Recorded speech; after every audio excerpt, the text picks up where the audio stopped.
दोस्तों,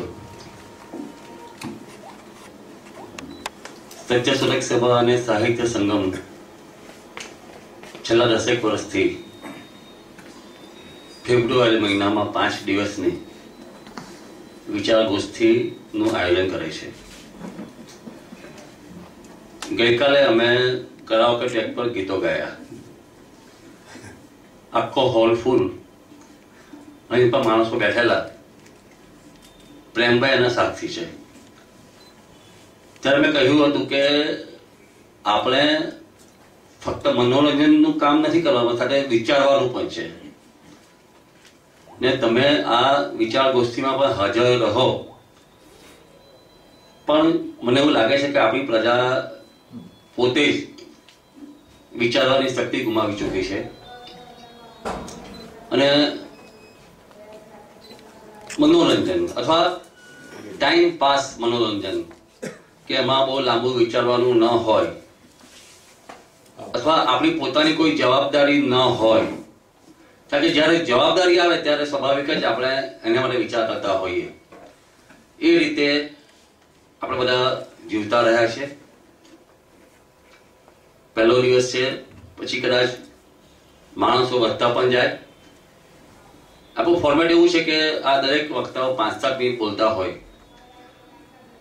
શિક્ષણ એવું ભયંકર મોટું આમ એ છે કે 5 મિનિટ હું પણ 5 વર્ષ સુધી બોલે તો પણ કદાચ એનો નિવડો ન આવે, એમાં સુધારો ના આવે, નિવડો જ ના આવે. પણ આ બધા ટૂંકું બોલવામાં આમ કહી શકાય કે ચાલે. આમ તો બધા પ્રોફેસરો છે એમના સિવાય. પણ અમે જયારે વિષય નક્કી કર્યો ત્યારે આજનું શિક્ષણ કેટલું માનવલક્ષી, પણ ત્યારે પહેલો વિચાર મને એવો હોય કે આજનું શિક્ષણ કેટલું માનવપક્ષી. એટલે આપણો વિચાર લગભગ આ રીતે ચાલતા હોય. પણ 5-7 મિનિટ બોલશે, પછી આપણે પ્રશ્નોત્તરી રાખીશું. ને હું ઈચ્છું કે આપણે સૌ પ્રશ્નમાં જોડાઈએ, કારણ કે શિક્ષણ આજે જે છે અને જેનાથી નવી પેઢી તૈયાર થઈ રહી છે અને એ કેટલી તૈયાર થઈ શકે છે એ બહુ મોટો ગહન વિષય છે. ભલે આપણે થોડા ઓછા માણસો એમાં જોડાઈએ, પણ એક બહુ ગંભીરતાથી અને કહી શકાય કે આપણી પોતાની જવાબદારી છે એ રીતે વિચાર મંથન કરીએ. તો હું પહેલા અશ્વિનભાઈને વિનંતી કરું કે તેઓ આવે અને આજના શિક્ષણ કેટલું માનવલક્ષી વિષય પર વાત કરે. અશ્વિન દેસાઈ, આપ સૌ એમને ઓળખો જ છો એટલે પરિચયમાં પડવાનો જ નથી. પરમ આદરણીય નાનો બાપા, પછી અમે વાઇસ ચાન્સેલર તરીકે BA પરીક્ષા સાથે કામ કર્યું ને ત્યારે BAP એટલું જ લખતા. અમે પછી પાછળથી એ જોડી દેતા. હા, એટલે જ તો. Anyhow, that's light side of it.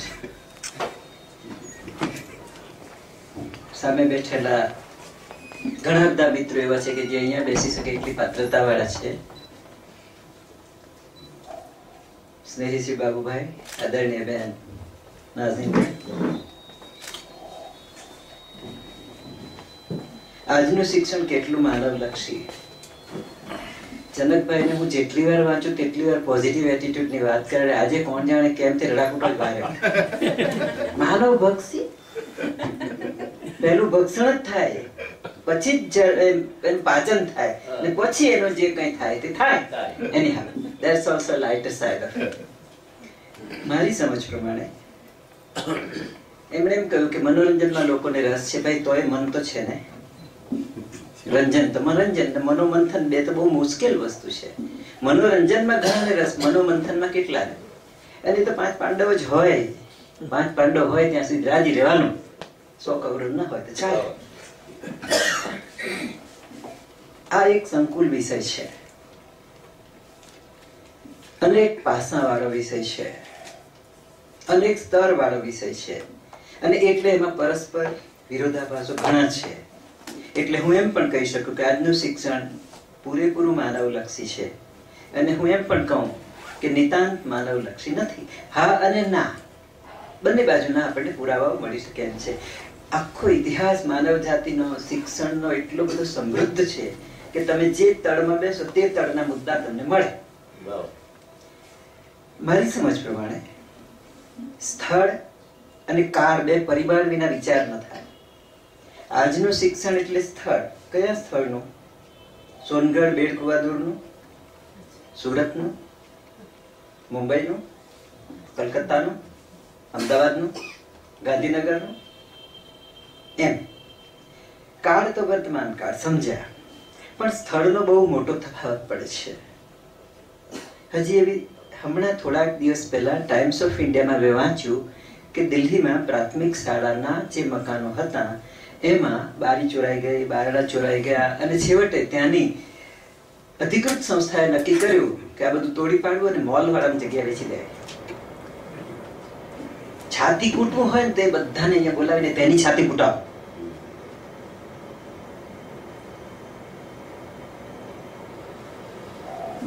Educate to bring out, એને બદલે આપણે to impose માં પડ્યા. વ્યક્તિમાં જે પડ્યું છે એને અંદરથી બહાર લઈ આવવા માટે તમારે વાંકી આંગળી કરવી પડે તો ઘી નીકળે. સીધી આંગળી નાખો, ગોદો મારો તો કઈ નીકળે નહીં. એટલે ટુ એડ્યુકેટ મીન્સ ટુ એક્સકેવેટ. દરેકની અંદર એક બીઇંગમાં કંઈ પડેલું છે. અને વર્ગમાં કે જ્યારે કોઈ એક વ્યક્તિ બીજી વ્યક્તિ સાથે શિક્ષણની કે તાલીમની વાત કરવા જાય ત્યારે સૌથી પહેલી એની જરૂરિયાત છે tremendous capacity two love to the opposite. તમારી સામે જે બેઠો છે એને ચાહવાની તમારી અદ્ભુત શક્તિ જોઈએ. કે માનવલક્ષી હેડ બુદ્ધિની કેળવણી આપણે એવું માનીએ છીએ કે આપે છે, પણ MCA, BCA, MBA એ વિદ્યાઓ તરફ જેમ જેમ જઈએ તેમ તેમ ગણતરીબાજીની કેળવણી વધે છે, હેડની પણ કેળવણી થતી નથી કદાચ. હાર્ટ સૌથી મોટો દુકાળ જો કોઈ હોય શિક્ષણની બાબતમાં, લેવડ ને દેવડ, આદાન ને પ્રદાનમાં, તો એ હૃદયની લાગણીઓની કેળવણીનો મોટો અભાવ છે. આ તો મારા મંતવ્યો છે. You have every right to contradict it. અને તમે લાવ્યા હોય તો ઈંડું ફેંકવાની છૂટ ને મારવાની ટામેટોની છૂટ. હેડ, હાર્ટ, હેન્ડ, અહીંયા આપણે કાચા છીએ. એટલે કે આપણી પાસે શૈક્ષણિક સિદ્ધાંતોની હારમાળા એટલી મોટી છે કે દુનિયાના કોઈ પણ દેશની સામે આપણે સમૃદ્ધ સાબિત થઈએ. પણ તાલીમ, સ્કિલ અને આપણો વિદ્યાર્થી જેમ જેમ વધારે ભણતો જાય, ખાસ કરીને વિનયન વિદ્યા શાખાઓમાં, તેમ તેમ જાણે કે ઓછાને ઓછા કામનો થતો જાય. આપણે એક મંતવ્ય છે, મારું નથી. અને morality means too many things to too many people. નૈતિકતા એક એવી વસ્તુ છે કે ઘણા બધા લોકોને મને એનો ઘણો બધો અર્થ થાય છે, અને એમાં બીજા કોઈ પણ મંતવ્યોમાં કદાચ સર્વસંમતિની નજીક પહોંચાય, મોરાલિટીમાં નહીં પહોંચાય. અને તેમાં પણ જ્યારે વિજ્ઞાને ધર્મના સિદ્ધાંતો ઉપર મૂળભૂત રીતે પ્રશ્નો ઉભા કર્યા, અને એ જ પ્રશ્નો એને મોરાલિટી સામે પણ ઉભા કર્યા. શાસ્ત્રોના અભ્યાસી કહે છે કે નીતિશાસ્ત્રને મનોવિજ્ઞાન જોડે ન બને તો એ સિદ્ધાંત ખોટો. ખેર, કલ્પનાની કેળવણી પણ થોડી ઊંધી થઈ ગઈ છે. એટલે આપણે કોણ જાણે કેમ પણ અંદર એક શૂન્યાવકાશ, ખાલીપો અનુભવતા થઈ ગયા છીએ બધા કકડાટ સાથે, ડિગ્રીઓના પણ. પ્લુરાલિઝમ, બહુમતવાદ આપણે સ્વીકારવો પડે. મારાથી જુદા મંતવ્ય હોય એ પણ સાવ સાચું. અને મારે મન સૌથી છેલ્લો મુદ્દો એ છે કે આપણું શિક્ષણ બીજું ગમે તે આપતું હોય, આચરણનું બળ કેમ નથી આપતું? Where lies the force of either to push or either to pull? આપણે કોઈ મોલમાં જઈએ તો એ બહારના આગળ ઉભા રહીએ ત્યારે બે શબ્દો હોય છે, પુલ તો દરવાજો ઉઘડે, પુશ તો દરવાજો ઉઘડે. કોણ જાણે કેમ શિક્ષણ અથવા શિક્ષણ આપનાર ક્યાં તો એ સરસ ધક્કો આપનારી શક્તિ ધરાવતો નથી, ક્યાં તો એને ખેંચવાની શક્તિ ધરાવતો નથી. મને એક વસ્તુમાં શ્રદ્ધા છે, તે હું છેલ્લે કહી દઉં. ક્ષણશઃ કણઃ ચ એવ વિદ્યામ અર્થં ચ સાધયેત. ક્ષણે ક્ષણનો ઉપયોગ કરી વિદ્યા અને કણે કણનો ઉપયોગ કરી ધન મેળવવું. જેમ જે થવાનું તે થાય. એ માનવભક્ષી હોય, એ એડ્યુકેટ કરતું હોય, ઇમ્પોઝ કરતું હોય, પણ મને એમ લાગે છે કે ક્ષણે ક્ષણનો ઉપયોગ કરી વિદ્યા અને કણે કણનો ઉપયોગ કરી ધન મેળવવું. એની સાથે બીજી વસ્તુ જોડાયેલી છે. ક્ષણે ક્ષણનો ઉપયોગ કરતો નથી તેને વિદ્યા કેવી રીતે પ્રાપ્ત થાય? નાના કણોનો સંચય કરતો નથી તેની પાસે ધન કેવી રીતે પ્રાપ્ત થાય? અને સૌથી મોટી વાત, ઊંઘ વેચીને, લોહી બાળીને, પરસેવો સિંચીને જે કોઈ આ કામ ન કરે તેને ડિગ્રી પ્રાપ્ત થાય, વિદ્યા નહીં. Open floor and you need to throw stone like question like stone. અહીંયા ટામેટા ફેંકવાની મનાય છે, પણ બે ત્રણ મુદ્દા બહુ સરસ સિમ્બા કહ્યા કે આપણે તો એક જ લાકડી બધા ગઢેડાઓને હું તો કેટલા જ લાકડીઓ કે હાંકવામાં આવે છે. મને શિક્ષણ વિશે પણ મને બહુ એ છે. એટલે તો જયારે આપણે ધરમપુરમાં ભણાવતા હોય તે શિક્ષણ અને સુરતમાં ભણાવતા અસીમભાઈ બહુ સરસ વાત કરી કે આપણે ત્યાં દરેક બાળકને એક જ લાકડી હાંકવામાં આવે છે. એ કદાચ એ છે. બીજી એમની બહુ સરસ વાત કે ઇમોશનલ, એટલે આપણે બુદ્ધિ વધે કે નહીં નથી વધતી તે ખબર નથી, પણ આપણે ઇમોશન્સને તો આયોજન બહુ શીખવતા જ નથી. એ વાત સરસ કરી. એટલે આપણા મુદ્દાઓ છે, એ મુદ્દાઓ એટલા પાસે રિપીટ કરું છું કે આપણે એના પ્રશ્નો પૂછી શકીએ. ને હવે બાબુભાઈ દેસાઈ. હા, નાજનીભાઈ બોલે છે. આદરણીય શ્રી નાનુભાઈ, આદરણીય શ્રી પરીખ સાહેબ, મારા પ્રાધ્યાપક શ્રી બીડી દેસાઈ સાહેબ, શ્રી અશ્વિનભાઈ દેસાઈ સાહેબ અને મારા પ્રાધ્યાપક SS શાહ સાહેબ, આપ સૌ વિદ્વાનો ઉપરાંત ઉપસ્થિત મહાનુભાવો જે પણ વિદ્વાન છે અને બહેનો એ પણ વિદ્વાન તો છે જ ઓફકોર્સ. અચ્છા, હવે મારે એમ કહેવું છે કે માનનીય અશ્વિનભાઈએ બહુ સારી વાતો કરી, પરંતુ મારે થોડી વ્યાખ્યા પણ કરવી છે. જો પહેલા તો હું એમ કહીશ કે પ્રેમ છે એવો ઉન્નત યોગ, જે ના સમજે તેના ભોગ. પ્રેમનું તત્વ આજે બિલકુલ બાદ થઈ ગયું છે જીવનમાંથી અને શિક્ષણમાંથી પણ બાદ થઈ ગયું છે. એટલે જે સંબંધ પ્રાધ્યાપક અને બાળક કે વિદ્યાર્થી વચ્ચે હોવો જોઈએ તે સંબંધની સ્થાપના થઈ શકી નથી અને એમાં ઘણી બધી મુશ્કેલીઓ ઊભી થઈ છે. જ્યાં પ્રેમ નથી ત્યાં ગોટાળા અને મુશ્કેલીઓ હોવાની છે. એટલે હું પણ માનું છું કે આજે જે કંઈ થઈ રહ્યું છે તેની પરથી મને એમ લાગે છે કે શિક્ષણ એટલું બધું માનવલક્ષી નથી. હું અપવાદ છે એમ કહીશ, એમ નહીં કહું કે માનવભક્ષી છે એવું કદાચ ન પણ કહું જનકભાઈ, પરંતુ એ માનવલક્ષી એટલું બધું તો નથી.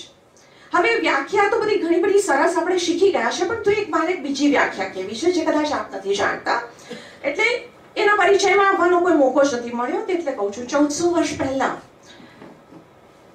હઝરત મોહમ્મદ પૈગંબર સલ્લલ્લાહુ અલૈહિ વસલ્લમને એક યુવકે આવીને પ્રશ્ન પૂછ્યો કે શિક્ષણ કેવું હોવું જોઈએ અને ક્યાં સુધી લેવું જોઈએ? તો તેઓએ જવાબમાં કહ્યું, શિક્ષણ માના ખોળામાંથી શરૂ થાય છે અને તે કબર સુધી લેવાવું જોઈએ. હવે આપણે આ શિક્ષણની વ્યાખ્યા તો ભૂલી જ ગયા છે. આપણે 4 દિવાલોની અંદર બંધ શિક્ષણની આપીએ છીએ અને એની ઉપર ડિપેન્ડન્ટ થઈ જઈએ છીએ અને માનનીય શ્રી અશ્વિનભાઈએ કહ્યું તેમ ડિગ્રી પ્રાપ્ત કરી લે છે, પણ શિક્ષિત થતા નથી. શિક્ષિત થાય છે કેટલાક, બહુ નિષ્ઠાવાન, પણ એટલા બહુ નિષ્ઠાવાન લોકો બહુ ઓછા છે. ફરીથી હું કહી દઉં. હવે આનાથી આગળ વધીને મહાભારતમાં તો એમ કહેવાયું કે ગર્ભસ્થ શિશુ પણ શિક્ષણ લઈ શકતું હોય છે. અભિમન્યુના 7 કોઠાની વાત છે, એની અંદર આપણે ન પડીએ, પણ કોઈ બાળક નાનું જાણે આપણે શાળામાં મૂકીએ ત્યારથી શરૂ થાય છે તો 20 જેટલી પોએટ્રી એને માથે મારવામાં આવે છે. હવે એ બાળક શું સમજે છે, સમજ્યા વગર ગાય છે અને બોલે છે કે જોની જોની યસ પપ્પા, ઈટિંગ શુગર નો પપ્પા, એટલે માતા પિતા તાળી બગાડે છે. પણ એ બાળકને આટલી બધી પોએટ્રી શીખવવાનો શું અર્થ? શું એ માનવલક્ષી છે? એટલા બાળકની ઉપર એ નકામીનું ભારણ રાખવાનો શું અર્થ? પછી એ બાળક મોટું થાય છે. સરકારી શાળાઓમાં જુઓ તો એમને એક પછી એક ધોરણ આગળ ચડાવી દેવામાં આવે છે, પરંતુ એમને કશું આવડતું જ નથી હોતું. એટલી બધી કેરલેસનેસ ને બેદરકારી હોય છે કે 5મા 6ઠા ધોરણ સુધી તો એને સરવાળા બાદબાકીના દાખલા પણ બહુ આવડતા નથી હોતા અને બસ એને ચડાવી દેવામાં આવે છે. ત્યાર પછી વિષયોની ભાઈ શરૂઆત થાય છે તો વિષય સ્કોરિંગ લાગ્યો એટલે લીધો કે મિત્રએ લીધો એટલે લીધો, સહેલો લાગ્યો એટલે લીધો, કશી સમજણ પડતી જ નથી બાળકોને. અને એ બાળક ગ્રેજ્યુએટ થઈને બહાર આવે છે ત્યારે ઘણીવાર હું જોઉં છું કે આર્ટ્સના સ્ટુડન્ટ્સને ફોર્મ ભરતા આવડતું નથી હોતું અને કોમર્સ સ્ટુડન્ટ્સને ચેક લખતા આવડતો નથી હોતો. કોઈ પ્રેક્ટિકલ નોલેજ હોતું જ નથી અને એ કેમ એવું થાય છે તે સમજાતું નથી. એમ ઘણીવાર એમ થાય છે બધી ગોખણ પત્તીને પરીક્ષા લક્ષી શિક્ષણ થઈ ગયું છે. ઘણીવાર ઘણા સિન્સિયર ટીચર્સ મળે છે પરંતુ એ લોકો પણ શીખવી શકતા નથી અને ઘણીવાર તો ટ્યુશનની બધી આજકાલ એટલી બધી વધી ગઈ છે કે સારા પ્રાધ્યાપકો અને શિક્ષકો કશું શીખવી શકતા નથી અને ટ્યુશન આ બધા થઈ ગયા છે. અને એમાં માનવનું લક્ષ્ય ક્યાં? માતા પિતા માટે તો માનવ ભક્ષિત સાબિત થાય છે કારણ કે એ લોકો પૈસા તકે ધોવાઈ જાય છે. ડોક્ટર્સ એન્જિનિયર્સ બહાર પડે છે પછી એટલા બધા પૈસા તકે ધોવાઈ ગયા હોય પહેલા તો એટલે ભ્રષ્ટાચાર કરવા માંડ્યા એટલે એ બધું થતું હોય છે. હવે આ બધી એની પર તો ઘણું બધું બોલી શકાય એમ છે ને મને સમય બહુ ઓછો આપવામાં આવ્યો છે એટલે હું વધારે નથી બોલતી, પરંતુ હું એમ માનું છું કે આ શિક્ષણમાં એવું છે કે માછલીને ઝાડ પર ચડવાની ટ્રેનિંગ આપવાનો આપણે પ્રયત્ન કરીએ છીએ અને બુલબુલને કહીએ છીએ કે તું નીચે દોડવાની રેસમાં જોડાઈ જા. તો આ બધું જે થઈ રહ્યું છે તે બહુ ખોટું છે. હવે એમાં આપણે શું કરી શકીએ? હવે ઘણું બધું થઈ શકે પણ હું થોડા મુદ્દા રજૂ કરીશ. જેમ કે મને એમ લાગે છે કે કાઉન્સેલિંગનો વિષય 7મા ધોરણથી શરૂ કરવો જોઈએ. કાઉન્સેલિંગનો વિષય જ ફક્ત એમ નહીં કે કોઈ વાર મળે, એક પીઢ પ્રાધ્યાપકને એ વિષય સોંપવો જોઈએ અને વ્યક્તિગત વિદ્યાર્થીઓના સંપર્ક કરે અને વ્યક્તિગત રીતે એ લોકોને પૂછે એ લોકોની શી સમસ્યા છે, એ લોકોને શામાં રસ છે અને પોતે પોતાના અનુભવ પણ કહે. અને આજે જે પેલું શિક્ષકોને પણ એટલી બધી ડિગ્રીઓ પાછળ ધકેલી દેવામાં આવ્યા છે પણ એ લોકોની પાસે પણ પ્રેક્ટિકલ નોલેજ હોતું નથી. જેમ કે મેં ફરીથી કહ્યું કે પ્રેમ અને નિષ્ઠાની તો બાદબાકી જ થઈ ગઈ છે. એટલે એમાં શિક્ષકો પણ એટલું બધું સિન્સિયરિટીથી એટલે કે નિષ્ઠાથી શીખવી શકતા નથી. એટલે શિક્ષકોને પણ અપડેટ કરતા રહેવું જોઈએ. શિક્ષકોની દર 2-3 વર્ષે ટ્રેનિંગ અપાવી જોઈએ. શિક્ષકો કે પ્રાધ્યાપકો ઉપરના લેવલ સુધી બધે જ ફરીથી 2-3 વર્ષે એમને અપડેટ કરતા રહેવું જોઈએ કે લેટેસ્ટ વોટ ઇઝ લેટેસ્ટ, શું થાય છે અમેરિકામાં, કે શું થાય છે ઓસ્ટ્રેલિયામાં, કે શું થાય છે ગામડામાં અને આપણે એમાંથી શું કરી શકીએ. તો આ થવું જોઈએ એવું હું માનું છું. અને કાઉન્સેલિંગનો વિષય કમ્પલસરી કરવો જોઈએ. એમાં માતા પિતાની સાથે પણ એમાં રસભરી વાતો કરવી જોઈએ અને એની સાથે પણ કાઉન્સેલિંગ કરવું બહુ જ જરૂરી છે. માતા પિતા ફક્ત પૈસા આપીને ખડાટી જાય તે બરાબર નથી. પૂરો સમય આપો, બાળકોને પૂરો સમય આપો. અને બાળક તમારું ફર્સ્ટ રેન્કર્સ મેં જોયું છે લાઈફમાં કે એ લોકોને એટલા બધા વખાણ કરવામાં આવ્યા હોય છે બાળપણમાં કે જીવનમાં જ્યારે થપ્પડ પડે છે ને ત્યારે ઊભા થતા આવડતું નથી. એના કરતા મીડિયોકર સ્ટુડન્ટ્સ આગળ વધી જાય છે કારણ કે બિચારા થપ્પડ ખાઈને આગળ વધ્યા હોય છે. તું ડોબો છે, તને નથી આવડતું, તું આમ કરે છે, તું તેમ કરે છે. અને એ પણ એક પદ્ધતિ, એ પણ એક તત્વ એમાં એડ થવું જોઈએ કે ભાઈ પડીને ઊભા કઈ રીતે થવું અને ઊભા થઈને ફરીથી જીવનમાં કઈ રીતે આગળ વધવું એ એક હોવું જોઈએ. હું એમ નથી કહેતી કે બધા ફર્સ્ટ રેન્કર્સ ખોટા હોય છે, I don't want to say that, પરંતુ એવું થયું છે કે જીવનમાં અમુક જણ નિષ્ફળ જાય છે અને એ બાબતમાં મને લાગે છે કે આપણે બધા વિચાર કરવા જોઈએ. મને લાગે છે આપની સામે પ્રશ્નો આવશે એટલે અમારા વિદ્વાન પ્રોફેસર્સ પણ બહુ સરસ જવાબો આપશે અને એમાં ખુલ્લા દિલે ચર્ચા થાય તે આજે ઘણું જરૂરી બની ગયું છે. એમાંય શી મજા કે પ્રશસ્તિ સૌ કરે, ટીકાએ થઈ જવી જોઈએ 5-7માં. એ માણસ જે ટીકા સહન કરી શકે તે આગળ વધી શકે છે. Let us B positive, let us B write. અને થેન્ક યુ વેરી મચ. મને લાગે છે કે મેં સમય ઇનફ લીધો છે. Thank you very much for listening to me. 2-3 મુદ્દા આવ્યા કે આપણે ડિગ્રીઓ મેળવે છે પણ સમજ આવે કે શું કરવાનું તે કોઈ સમજતું નથી હોતું. એક બહુ સરસ મુદ્દો છે કે કાઉન્સેલિંગ થવું જોઈએ ને બહુ સાચી વાત છે કે આપણે જો વારંવાર કાઉન્સેલિંગ કરતા રહીએ તો કદાચ પરિણામ બીજું આવે. હજુ આગળ વધીને એવું પણ કહું કે આપણે તો હવે વાલીઓનું કાઉન્સેલિંગ ખાસ થવું જોઈએ કારણ કે મોટે ભાગે તો વાલીઓ જ આપણા બાળકોને બગાડતા હોય. ફર્સ્ટ રેન્કમાં જવાની એટલી લડાઈ ચાલતી હોય કે એમાં, કારણ કે હું અત્યારે ઘણી બધી શાળાઓમાં ફળ્યો છું અત્યારે છેલ્લા 6 મહિનાથી. મેં જોયું છે કે બધા જ લગભગ દિશાહીન જ શિક્ષણમાં જતા હોય. ફરી પાછી મારે નેગેટિવ વાત જ આવી, પણ બાબુભાઈ દેસાઈને વિનંતી કે તેઓ આવે. આપણે ઘડીએ છીએ એમાં અનેક પ્રકારના પરિબળો કામ કરતા હોય છે, આપણે જાણીએ છીએ.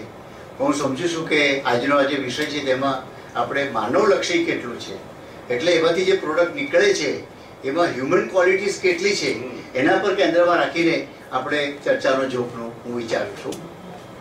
કોઈ પણ સમાજ હોય એ સમાજના જે શાસકો એ નક્કી કરે કે મારે કયા પ્રકારના બાળકો કે માણસો પેદા કરવા છે. એટલે કોઈ સંસ્થા કેવી છે, કોઈ સમાજ કેવો છે, એનો રૂલિંગ ક્લાસ કઈ તરફ જવા માંગે છે એ જો જાણવું હોય તો એની શિક્ષણ વ્યવસ્થા જો આપણે સમજી લઈએ તો આપણે ખબર પડી જાય કે ભાઈ આ વેલ્યુઝને લોકો પ્રમોટ કરવા માંગે છે. રશિયામાં જ્યારે સામ્યવાદીનું શાસન ચાલતું હતું ત્યારે કોઈ એમ દાખલો આપે કે ભાઈ 100 રૂપિયાનું એક પેકેટ ખરીદીને 200 રૂપિયામાં વેચી અને 2 ડઝન વેચે તો કેટલા રૂપિયા કમાય, કેટલો નફો થાય, તો પેલો બાળક એમ જ કહે કે ભાઈ આવો દાખલો તો થાય જ નહીં, નફો લેવાય જ નહીં, જેલ થાય. હા, એ તો જેલમાં જવું પડે, આ તો ખોટું કહેવાય. એટલે કોઈ દાખલો જ ના થાય, કારણ કે એ રીતનું શિક્ષણ પહેલેથી આપવામાં. મને કંઈક વાંચ્યું છે કે ઇસ્લામ કન્ટ્રીઝની અંદર એવું છે કે ભાઈ 4 ગુણ્યા 3 કરતે કેટલા થાય, તો કે 4 ગુણ્યા 3 કરો તો અલ્લાહને ઇન્સા અલ્લાહ 12 થાય. એટલે કોઈ પણ ઘટના, કોઈ પણ વિજ્ઞાનનો નિયમ હોય તો પણ ઇન્સા અલ્લાહ કે તો આટલા થાય, બાકી તો ન થાય. કારણ કે એમાં ધર્મનું વધારે પડતું ભારણ એની અંદર રાખવામાં આવતું હોય છે. હમણાં જે બની રહ્યું છે આપણે, હું સમજુ છું કે અત્યારે જે શિક્ષણમાં ફેરફારો થઈ રહ્યા છે તેનો આપણે જો વધારે ખ્યાલ રાખીએ. પહેલી વાત એ છે કે ભાઈ કોઈ પણ હ્યુમન બીંગ જે શિક્ષણ વ્યવસ્થાથી બહાર નીકળે છે એ આખી પ્રક્રિયામાંથી પસાર થયેલું એક સોશિયલ પ્રોડક્ટ છે. એની આજુબાજુનું વાતાવરણ, એના વાલીઓ, એના શિક્ષકો, એના જે વાતાવરણમાં એ રહે છે, ઉછરે છે, તે બધાનું એક સરવાળો હોય તો ત્યાં બાળક છે. હવે પ્રત્યેક બાળક જે જન્મે છે ત્યારે તેની પાસે કશું હોતું નથી. સમાજ એને જે આપે છે તેમાંથી તેઓ બને છે. અલબત્ત આપણે વધારે ફિલોસોફિકલ પ્રશ્ન આના પર થઈ શકે કે ભાઈ કેટલા સાહજિક ઇન્સ્ટિંક્ટિવ કેટલા ક્વોલિટીઝ છે અને સોશિયલી એક્વાયર્ડ કેટલી છે, એક આખો અલગ જુદો વિષય થાય છે. પણ હું એમ આપણે સમજીએ કે છેલ્લા 300-400 વર્ષે વિજ્ઞાને જે આપણને વિવિધ પદ્ધતિઓ આપી છે માનવીને કેળવવાની, અને આપણી જે આખી માનવ જગતની દોટ છે કે વધારે હ્યુમેન જેને કહું છું, માનવવાદી.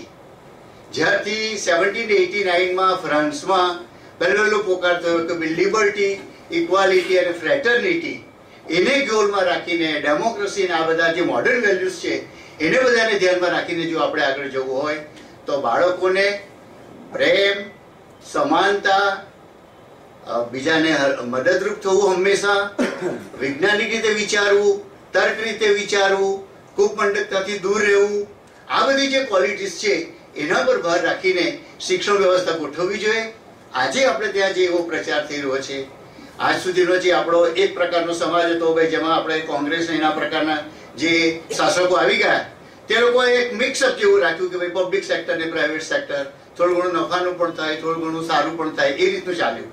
પણ હમણાં જે 1 વર્ષથી નવો એક પ્રવાસ શરૂ થયો છે તે લોકો જાણે આપણને પાછળ ઇતિહાસમાં લઈ જતા હોય, નસીબવાદમાં લઈ જવાય, પરંપરાવાદમાં વધારે લઈ જવાય, સંકુચિતવાદમાં લઈ જવાય, મિથ્યા રાષ્ટ્રાભિમાન તરફ આપણને લઈ જવાય, અંદર કુસુમ થાય એવી વાત હોય, ધર્મની વાતો બધી વણી લેવામાં આવતી હોય, આપણો દેશ તો બહુ જ મહાન હતો અને આપણે તો ફલાણું બધું બહુ જ હતું, એના પર જ આપણે વધારે પડેલા રહીએ. ધાર્મિક વિધિઓ કેવી રીતે કરવી એના ડિપ્લોમાસ કરવામાં આવે. ધાર્મિક વિધિઓ કેવી રીતે કરવી જોઈએ, ડાબા હાથે ચમચી લેવી જોઈએ કે જમણા હાથે લેવી જોઈએ, પાણી આમ હાથે અંગૂઠે મૂકવું છે કે આમ, એના કોશિશ શરૂ થાય. જ્યોતિષ જે 100% કેટલા વર્ષોથી અનેક નોબેલ પ્રાઇઝ વિનર્સો કહી ગયા છે કે આવો બોગસ છે, તો એના કોશિશ વગેરે શરૂ કરવાના હોય. એટલે એ માનવ હવે પછી જે આવતીકાલે પ્રોડ્યુસ થવાનો છે એ કેવો હોય, તો આપણે તો અમે તો સત્યશોધક સભામાં માનીએ છીએ કે ભાઈ આ બધાથી આપણે દૂર રહેવું જોઈએ. આપણો એક વિશાળ વૈજ્ઞાનિક પદ્ધતિ જે આપણે મળી છે, સમાજને કઈ રીતે વિચારવું, બાળકને આપણે કેવી રીતે વિચારતો કરવો, એને કયા તરફ આગળ લઈ જવું, સિવિલાઇઝેશનનો કયો રસ્તો બતાવવો, એ જો હોય તો વિશાળતા અને વધારે ભાર વૈજ્ઞાનિક અભિગમ પર હોવો જોઈએ. આપણે જાણીએ છીએ જે રીતોએ આટલા વર્ષોથી, હજારો વર્ષોથી ધર્મ જે રીતે આપણે માનવ જાતને પકડી રાખી છે, જકડી રાખી છે અને મુક્ત નથી કરતી, ને અત્યારે તો વધારે કોમર્શિયલ જ થઈ ગઈ છે.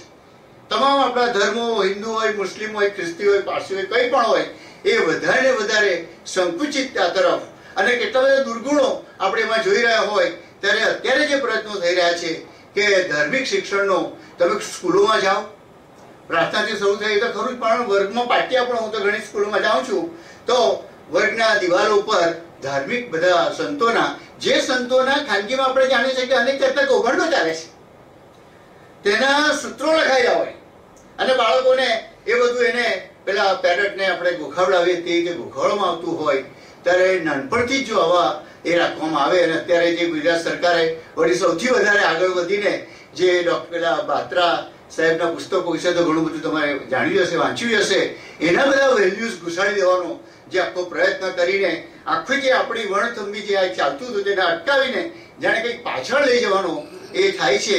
એનાથી પ્રોબ્લેમ એ થાય કે આપણે મને કે અમે તો બહુ મહાન હતા એટલે આપણે કંઈ કરવાની જરૂર નથી. તો બાળકોને નવું જાણવાની વૃત્તિ જગાડવી હોય, કુતૂહલતા જગાડવી હોય, એક્સાઇટમેન્ટ જગાડવું હોય તો નવી દુનિયાની વાતો કરવી જોઈએ, આગળ કેમ વધવું તેની વાતો કરવી જોઈએ. અને મને લાગે છે કે એ રીતે જો આપણે લઈ જઈશું તો જ એ સાચું માનવલક્ષી થશે. આજે જે વધારે સંકુચિતતા, કૂપમંડુકતા અને ધાર્મિકતા તરફ જઈ રહ્યા છે એનાથી તો ખરેખર બહુ પાયમાલી થશે. Thank you all. બહુ એવું સરસ વાત કરી કે આપણા શિક્ષણમાં ધર્મનો વધારે પડતો આમ ઘૂસી ગયું છે. એટલે આ બહુ ખરાબ ભાષા વાક્ય હતો. બધું ધર્મને લીધે આપણે વધુ બધા સંકુચિત થઈ ગયા છે ને એ એક વિચારનીય મુદ્દો પણ ખરો.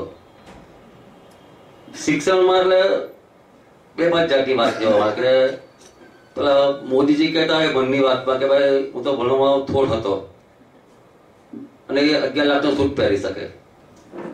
કે પેલા આપણા લાલજીભાઈ કે બિલ્ડર કે જે હોય તે કેટલું ભણ્યા ખબર નથી પણ એ 4 કરોડમાં સૂટ લઈ પણ શકે. એટલે મને લાગે શિક્ષણનો છેડ જ નીકળી ગયો લગભગ, જો ધનની વાત કરતા હોય તો. પણ જે અહીમ મુદ્દાઓ ચર્ચાયા, અલગ મુદ્દા, કે કાઉન્સેલિંગની વાત છે, સ્થળકાળની વાત છે કે ધર્મની વાત છે, હું એવું ઈચ્છું કે આપણે સૌ પ્રશ્નોની શરૂઆત કરીએ.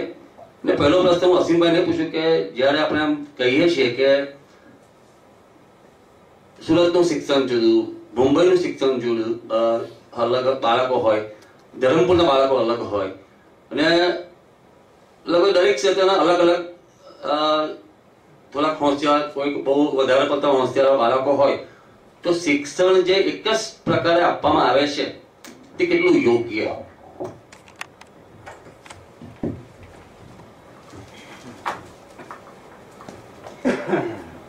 મારી એક વિદ્યાર્થીનીએ વોટ્સએપ પર મને એક મેસેજ મોકલ્યો. એની અંદર લખ્યું હતું, મારા દીકરાને હવે 10 વર્ષ પછી કઈ નોકરી મળશે.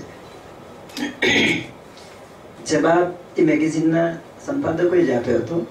10 વર્ષ પછી કઈ નોકરી મળશે કહેવાનું મુશ્કેલ છે, પણ એને 4 વસ્તુઓ શીખવાની જરૂર છે અને શીખવવાની જરૂર છે. એ જાતે પણ શીખે, શીખવી પણ શકાય. The first thing is that creativity. થોડુંક જુદી રીતે વિચારવાની શક્તિ દરેક બાળકમાં પડેલી હોય છે. એ અંકુરિત થાય, પ્રસ્ફુટિત થાય, પોષણ પામે એટલી સ્વતંત્રતા એને આપવી જોઈએ. ક્રિએટિવિટી પછી આવે છે ક્રિટિકલ થિંકિંગ. થોડુંક એને વિચારતા આવડે, એને થોડીક ભૂમિકા પૂરી પાડીએ. કોઈ એક પદાર્થ, કોઈ એક વ્યક્તિ, કોઈ એક પ્રસંગના જેટલા પાસા હોય એટલા પાસા તરફ એને આપણે અભિમુખ કરીએ. ત્રીજી વસ્તુ છે creativity, critical thinking and communication. ઓછામાં ઓછું એના મનમાં જે ચાલતું હોય એ એને કહેતા આવડે એટલું એનું ભાષા પ્રભુત્વ હોય. અને છેલ્લો જે મુદ્દો છે તે કોલાબોરેશન.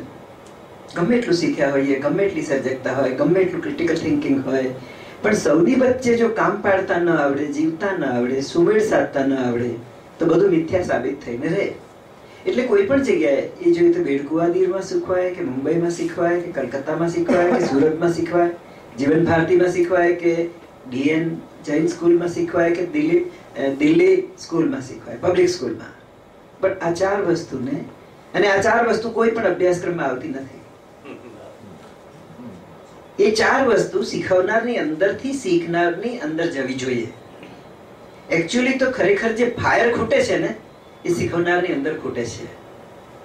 એ એની અંદરનો અગ્નિ એટલો બધો મંદ પડી ગયો છે કે રાખ બળી ગઈ છે કે ફૂંક મારે પણ એ જાગતો નથી.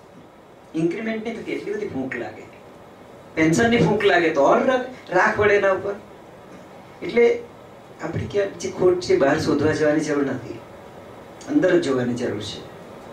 જ્યારે ઘૂઘરામાં દાણા નથી હોતા ને ત્યારે એ અવાજ નથી કરતો, અને એ અવાજ નથી કરતો ને એટલે બાળકને આપણે બેરું ફચક માનીએ છીએ.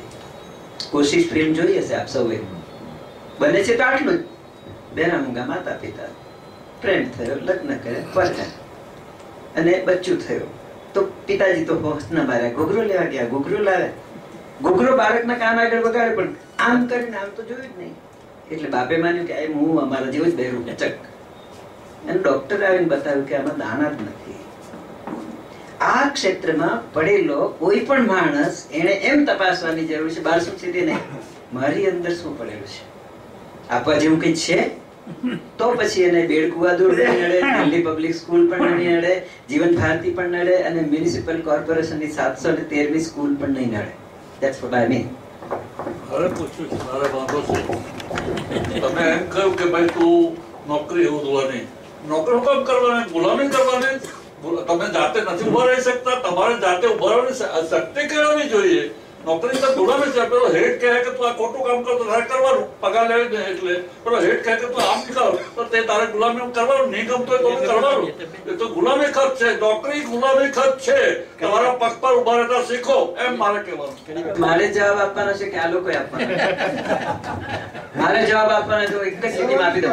પણ નોકરી નહીં કરો તો બીજું શું કરવાનું? હા, નોકરી જોઈએ નહીં જનકભાઈ, મને આપવાનો જવાબ પુષ્કળ કરી શકો. બાપા તમે તો કેટલા બધા અનુભવી છો. વાળ વગર વેલો નહીં ચડે.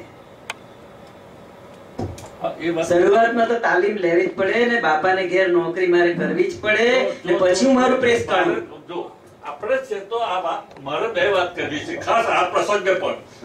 આપણે જયારે આ શિક્ષણની વાત કરીએ છીએ ત્યારે 50-5 સિવાય વધારે આપણે ઉભા નથી કરી શકતા. ખરેખર શિક્ષણ સાથે ઘણી વસ્તુઓ સંકળાયેલી છે. સ્વાતંત્ર્ય, માણસના સ્વાતંત્ર્ય સાથે ઘણી વસ્તુઓ શીખવાયેલી છે. એમાં દરેક વસ્તુનો આપણે અભ્યાસ કરવો જોઈએ અને તેની સાથે નહીં તો આપણે તો ચર્ચા કર્યા કરશું કોણ આપણા બા ખાવડે છે, આપણું બાને પણ કોણ છે, કોણ મારે છે, આપણું કોઈ બાંધતું નથી ખરેખર. નહીં માનતું એમ માનીને બોલવાનું માંડી વાળું, એનો અર્થ એ કે આપણે બોલવાની શક્તિ છે એટલે બોલે જવું, સાંભળવા વાળો સાંભળશે. અંગત લેવા નથી. મારું કહેવાનું એમ છે કે આપણે આટલા બધા હોશિયાર માણસો છે તો આપણે આપણા અત્યારે કેમ કે આ ગુલાબી બધી ઘણી વાતો છે, તો એ વાતો કેમ થતી નથી, કેમ કે આપણે માણસો ઉભા નથી કરી શકતા. આ એક વાત કહું છું કે આપણે સત્યશોધક સભાની અમદાવાદમાં ઓફિસ થઈ અને મેં પેલું એક મેગેઝિન છે એને એમ કહ્યું કે આ ચર્ચા હું 25 વર્ષથી સાંભળું છું. 25 વર્ષથી આ ચર્ચા બંધ કરી વાત નથી, તમે એમની ચિંતા નહીં કરો, પણ આપણે આને આ ચર્ચા કર્યા કરશું 25 માણસો કે તેમાંથી કઈ આગળ જઈશું. તે જ વાત હમણાં અમદાવાદમાં રેસ્ટોરન્ટનું મોટું કમિશન થયું, બધા બધી જાતના વિચારવાળાઓ હતા. છેલ્લે એમ કહ્યું કે આપણે 50 માણસોથી વધારે માણસો ભેગા નથી, 15 સંસ્થાઓ ઊભી છે, 15 સંસ્થાઓ, અને 50 માણસથી જો સંસ્થા વધારે ઊભી નહીં શકતી હોય તો કે આપણે કરવાનું શું? આપણે 25 વર્ષથી આ કરીએ છીએ. તો હવે આપણે એક વિચારવાનું છે કે આપણે 25-50 વર્ષથી આ કામ કરીએ છીએ, એને બદલે આખા લોકોને સાથ કરે એવું કોઈ કામ હોતું છે. ઓકે, ચાલો. હા, બોલો. તમે જે વાત કરી એ બધી વાત સાચી, પણ તમે જે વ્યૂઝ આપ્યા તેને એક્શનમાં કઈ રીતે મૂકો પ્રેક્ટિકલી? આજે આપણે 4-5 વર્ષ શીખવાનું કીધું ને, ક્ષણે ક્ષણ ઉજાગરો કરવાનો, ટીપે ટીપું લોહી બાળવાનું અને બિંદુ બિંદુ પરસેવો સિંચવાનો. અહીંયા સિંચ્યું કે ત્યાં સિંચ્યું એમ નહીં, આની આગળ સિંચ્યું કે ત્યાં સિંચ્યું એમ નહીં, પૈસા મળે કે ન મળે એમ નહીં, જ્યાં તક મળે ત્યાં આમ કરવા તો આચરણ થાય. ઓકે દીપકભાઈ.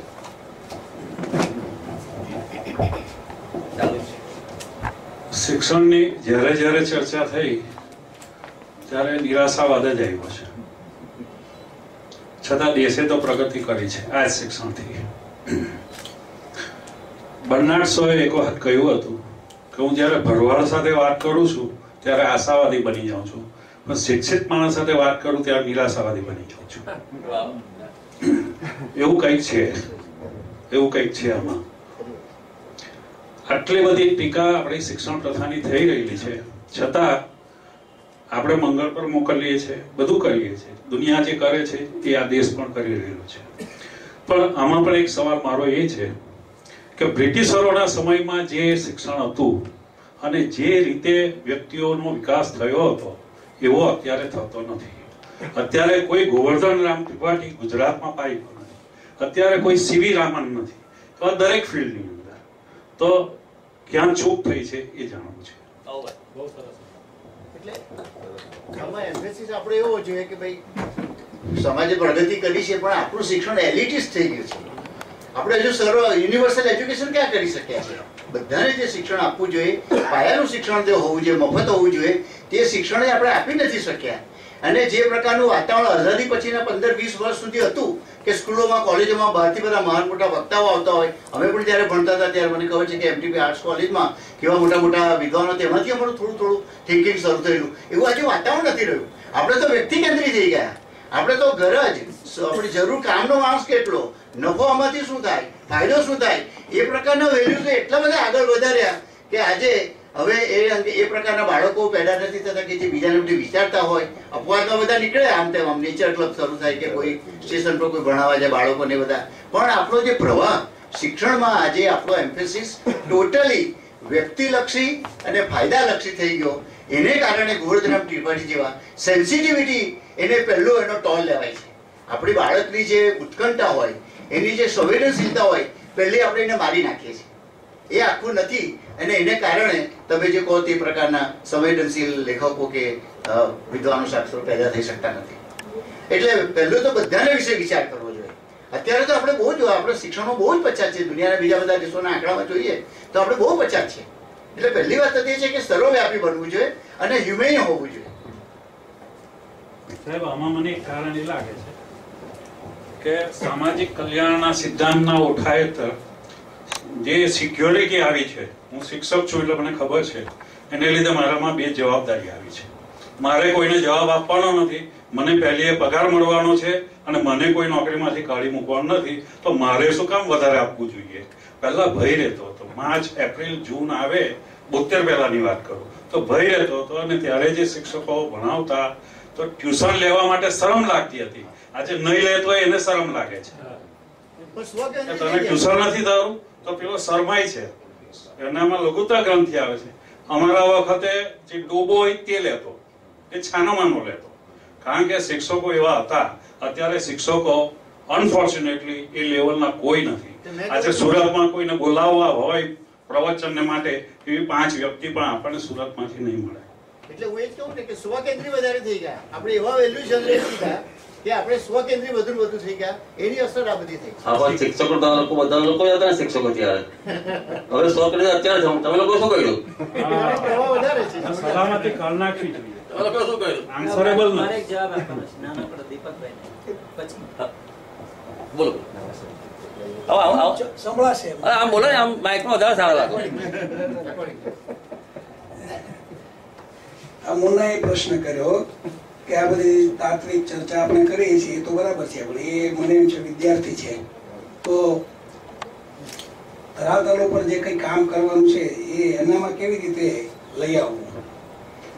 અહીંથી વાત થઈ સર્જનાત્મકતાની, તો આજે જે તમે બધા છો, મને એમ છે કોલેજો સાથે બધે જોડાયેલા છો, પણ ખરેખર પ્રાથમિક અને માધ્યમિક સાથે જોડાયેલા હોય અથવા તો ભૂતકાળમાં જોડાયેલા હતા, એને ખરેખર ખ્યાલ આવે કે આજે કઈ રીતે થઈ રહ્યું છે શિક્ષણ, જેથી કરીને વિદ્યાર્થીઓની સર્જનાત્મકતા અને કલ્પના શક્તિ જે કંઈ કહો અથવા તો કૌશલ્ય કહો એ બધું ખીલતું જ નથી અથવા વિકસતું જ નથી, બધું નાશ પામ્યું છે. આપણે બધાને પાસ કરવા માટેનું શિક્ષણ અત્યારે આપીએ છીએ અને એને કારણે અત્યારે જેને આપણે MCQs કહીએ છીએ એ ટાઈપના બધા પ્રશ્નો આવી ગયા છે. હમણાં મેં એક સ્કૂલના એન્ટ્રન્સ ટેસ્ટના લગભગ 1500 પેપરો ખાલી રેન્ડમ અભ્યાસ કર્યો. એમાં બે પ્રશ્નો છે છેલ્લા એવા હતા જે મૌલિક લખવા પડે, ખાલી 5-5 માર્કના, પોતાનું એક વાક્ય જ લખવાનું આવે. બધા વિદ્યાર્થીઓ પાસ હતા. 4 પ્રશ્નો જે આગળ હતા એમાં એ MCQs વાળા હતા. અને છેલ્લા 2 પ્રશ્નો બધા પેપરમાં મેં જોતો ગયો તો છેલ્લા 2 પ્રશ્નો 10 માર્કના, એમાંથી કોઈને 1, કોઈને 1.5, કોઈને 2.5, કોઈને અડધો. છેલ્લા જે 2 પ્રશ્નો છે જેમાં મૌલિકતા વાપરવાની છે એમાં કોઈને ક્યાંય માર્ક આવતો જ નથી.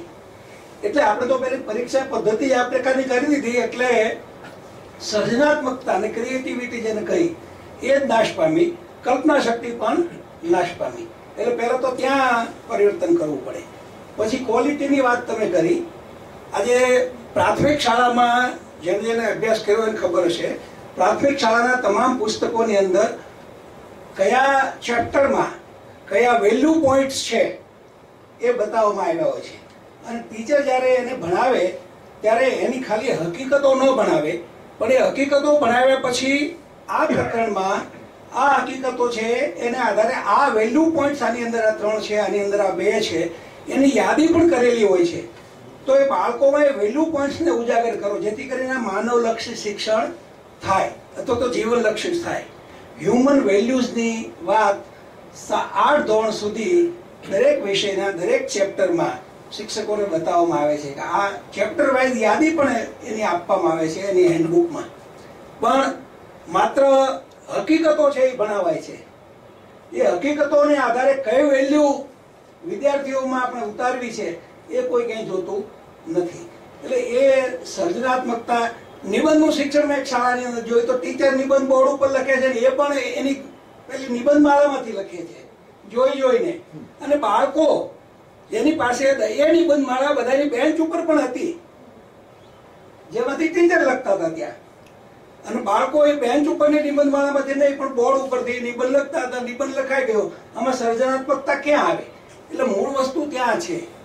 આપણે બધા જેને શિક્ષણ સાથે હવે લગભગ કોઈને સંબંધ નથી, પ્રજ્ઞાબેન જેવાને હશે એની, એવા આ બધી તાત્વિક ચર્ચાઓ કરીએ છીએ. પણ જેને ત્યાં કામ કરે છે એ લોકો ખરેખર આમાં ક્યાંય આવે અને એના કામમાં પરિવર્તન આવે ત્યાં સ્કૂલમાં, તો જ આ બધું ઉજાગર થાય.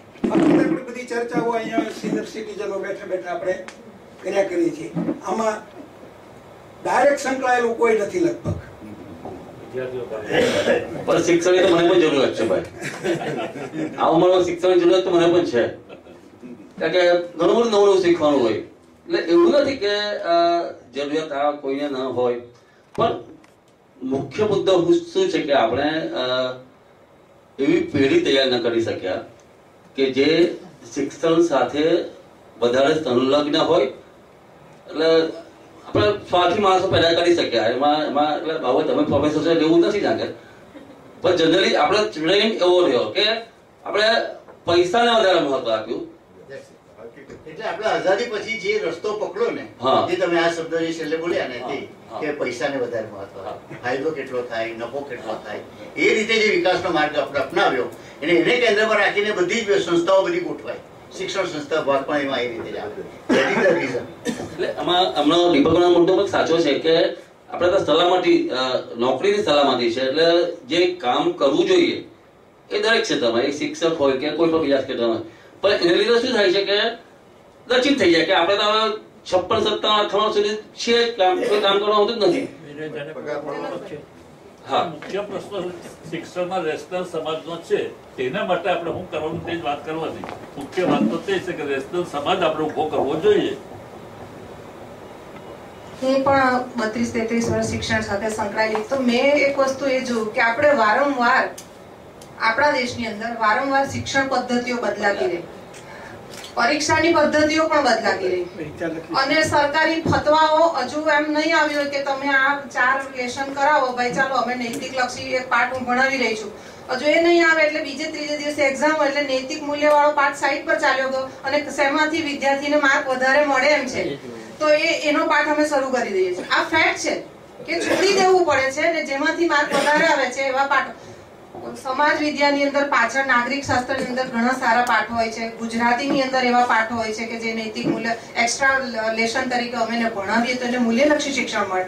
પણ થાય એવું છે કે આ ફતવાઓને કારણે એટલું બધું સ્પીડમાં એ ચાલતું હોય, ગળા કાપ સ્પર્ધા છે એજ્યુકેશનમાં, સર્વિસમાં, એ બધામાં. એટલે મા બાપ બી સતત ટેન્સમાં અને બાળક બી એટલો ટેન્સમાં કે વાલી પણ સવારે ઉઠે અને ક્યાં એનો 1% બી વધે છે તો ભલે આ ટ્યુશન છોડીને 1 લાખનું પેકેજ છોડીને 2 લાખમાં, એટલે ઉઠીને એક જગ્યાએથી બીજી જગ્યાએ અને ત્રીજી જગ્યાએ, આ રીતે જ બિચારો વિદ્યાર્થી ફંગોળાતો રહે છે.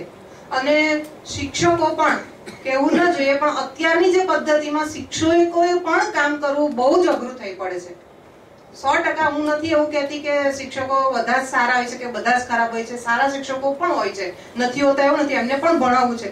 પણ જે ભાર હોવો જોઈએ, દાખલા તરીકે સેમેસ્ટર પદ્ધતિ આવી છે તો એની અંદર ભાઈ 4 મહિના કે 3 મહિના એમાં રજા તમે બાદ કરો તો માંડ 30-35 દિવસ જે ભણાવવાના આવે છે, તો એની અંદર આખું આટલું જાડું ચોપડું જો કરાવવાનું હોય તો તમે વિચાર કરો કે એ પણ કેટલું કરાવે ને ક્યાં કરાવે, કયું મૂકી દે ને કયું લે. એટલે પ્રશ્નો એટલા બધા છે. મને એવું લાગે છે સરવાળે કે મારો દીકરીનો દીકરો અહીંયા ભણતો હતો ઝેવિયર્સ ની અંદર, પુષ્કળ ચોપડાઓનો ભાર લઈને જતો હતો. સતત ચિંતા રહેતી હતી કે આ શું કરશે. એક તો એ એકદમ શાય, બોલે નહીં, કઈ નહીં કરે. કેનેડા ગયા એ લોકો અને ત્યાંની સ્કૂલમાં ગયા, ત્યાં બિલકુલ પુસ્તકો નહીં લઈ જવાના અને ખૂબ સરસ એને કહેવાય કે ઇન્ટેલેક્ચ્યુઅલ એવા એમાં એ સરસ કરે છે. અને મેં જોયું કે એને તો ઇંગ્લિશ પર કમાન્ડ હતો, નો ડાઉટ ઝેવિયર્સમાં હતો, પણ ત્યાં જઈને એ 6 મહિનામાં ફ્રેન્ચ પણ શીખ્યો અને આટલું નાનું ટાબરિયું જે પણ લેસન હોય તે ફ્રેન્ચમાં બોલીને નાટક કર્યો ને ઘરે આવીને એને મને ડાયલોગ રાતે કીધા કે બા ફ્રેન્ચમાં મારે આ નાટક આ રીતે કરવાનું. મને એમ થયું કે 6 મહિનામાં એને ફ્રેન્ચમાં શિક્ષકોએ શીખવું. અને એટલું મેં જોયું ત્યાંના શિક્ષકોની ધીરજ ને ધીરજ શિક્ષકોની એટલા માટે હતી કે ત્યાં શિક્ષકોને પણ બહુ શાંતિથી કામ કરવાની છૂટ છે. ભલે એક છોકરાને એક દાખલો કરાવતા મહિનો જાય તો હમણે જોયું છે, મને કીધેલું કે કઈ ભૂલ થઈ હોય છોકરાનું તો 25 વાર, બિલકુલ 50 વાર એમ કે જરાક પણ એના વગર ખીજવાયા વગર એ શિક્ષક એને વારંવાર ભણાવ્યું. આ સ્કૂલમાંથી જોઈને આવ્યા અને મને કીધું કે આ ત્યાંની સ્કૂલનું અને આ સ્કૂલનું આટલો. હવે એની પાછળ બી એક કારણ છે કે ત્યાં એક તો અભ્યાસક્રમ ઓછો છે અને બીજું કે મૂલ્યલક્ષી શિક્ષણો ત્યાં પાયામાં શીખવામાં આવે કે ટેબલ ટોક કેવી રીતના કરવું, આ કેવી રીતના કરવું, તે તો છે જ. બીજું કે આર્થિક રીતે પણ સમૃદ્ધ દેશો છે એટલે એક ક્લાસની અંદર 15-20 છોકરા છે, આપણે ત્યાં તો 80-90 ની સંખ્યા છે. આ બધા પરિબળ પણ મારે એવું માનવું છે કે પરીક્ષા પદ્ધતિ, ક્લાસરૂમમાં ઠાંસી દીધેલા છોકરાઓ, ગળાકાપ સ્પર્ધાઓ, આ બધા એના પાયામાં છે. પહેલા જ કહ્યું હતું કે દરેક સમાજના એના શાસકો નક્કી કરે કે ભાઈ મારે કયા પ્રકારની શિક્ષણ વ્યવસ્થા બનાવવી છે. એટલે જે નવા નવા ફતવાઓ જે તમે કહો ને આવે છે કારણ કે બધા જે સમાજ બદલાય એટલે એને પોતાની રીતે આખું માળખું ગોઠવવું હોય એ રીતે વિચારો કરવા. એટલે આપણને એમ લાગે કે આ શિક્ષણ વ્યવસ્થા નિષ્ફળ ગઈ છે પણ શાસકોને માટે સફળ ગઈ છે. વી આર વેરી હેપી કે આપણે એમની સામે બળ નથી કરતા, તર્કબદ્ધ વિચાર નથી કરતા, ગરીબીનું કારણ શોધતા નથી, બાળમજૂરીનું કારણ શોધતા નથી અને આપણે અપવાસ કરીએ, આપણે બાધા રાખીએ, મંદિરમાં જઈને પછી આપણે ત્યાં જઈએ. શિક્ષણ સંસ્થાઓને 10મા 12માની પરીક્ષા હોય તો ધાર્મિક કાર્યક્રમો કરીને પછી એમને શુભેચ્છાનો કાર્યક્રમ થયો. હમણાં સુરતની જાણીતી સ્કૂલની અંદર અત્યંત સંકુચિત ગ્રંથોના કેન્દ્રમાં રાખીને એક સ્કૂલની અંદર જેમાં માત્ર જ્ઞાતિને પોષતા હોય એ પ્રકારના પુસ્તકો, જાણે કોઈ મહાન પુસ્તકો હોય એ રીતે 10મા અને 12માના છોકરાઓ પરીક્ષા આપવા જવાનો હોય તેના માટે સેલિબ્રેશનનો કોઈ કાર્યક્રમ રાખે તો તેમાં ધાર્મિક પુસ્તકો રાખે. એટલે શાસક વર્ગ તો બહુ ખુશ છે. બહુ સાચી વાત. તો આપણે બહુ ફાઇન કે વિદ્યાર્થીઓ સારા નસીબમાં જોયા કરતો, જાણે પેલો રાશિનું ચક્ર જોયા કરે, મારું પોતાનું વિચાર કરે, મારી પોતાની કેરિયર, મારી પાછળ પેલો કોણ છે, ફૂટપાથ પર કોણ સૂતો છે, તેને વિશે મારે સંવેદનશીલતા નહીં આવવી જોઈએ. નહીં તો એ છેલ્લે મને પકડે કારણ કે હું છું. જેમણે આ નાનુભાઈ લખ્યું છે, નાનુબાપાએ પેલી ચોપડીની અંદર કે એક શ્રીમંત માણસ 1000 ગરીબોનું લોહી ચૂસીને બનેલો હોય છે. એ એમના બહુ સરસ વાક્યમાં લખેલું છે. એટલે એ પ્રકારનું થિંકિંગ ને શરૂ થાય એ માટે શાસક વર્ગ આવતા પેદરા કરે છે. જેના ભાગીદાર બધું અત્યારે ચાલે છે. હમણાં મારે શિક્ષણ સમિતિ જવાનું થયું તો એ ભાઈએ મને એમ કીધું કે પુસ્તક ખરીદી, લાખો રૂપિયાની પુસ્તક ખરીદી, એમાં એક જ ધર્મના પુસ્તકો વેચાયા, લીધા એને. મેં કહ્યું સાહેબ તમને નહીં લાગ્યું કે આમાં તો અલગ અલગ ધર્મના બાળકો ભણે છે, તમે એક જ પુસ્તક લઈ શકો કે ના? કે બાળકોમાં નૈતિક શિક્ષણ આવે ને હવે કે ધર્મથી કે નૈતિક શિક્ષણ આવે એવું તો આપણે કઈ માનવાની જરૂર નથી, પણ માનસ આપણે આ રીતે થઈ ગયા છે. સાચી વાત એ છે. ઘણી બધી જગ્યાએ તમે પ્રિન્સિપલોની ઓફિસમાં જાઓ તો મોટા એક જ જે પ્રિન્સિપલ જે ધર્મનો હોય તેનું મોટું કંઈક દેવોનો ફોટો હોય. હવે જે વિદ્યાર્થી ભણે છે સરકારના પૈસાથી આવે છે, ત્યાં બરાબર પગાર થાય છે શિક્ષકોનો, એ પગાર સરકાર જે મોકલે છે તેમાં બધા ધર્મના લોકોના ટેક્સ ભરાયેલા છે.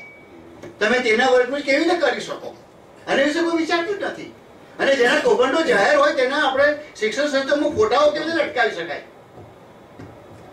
ઓકે, હા,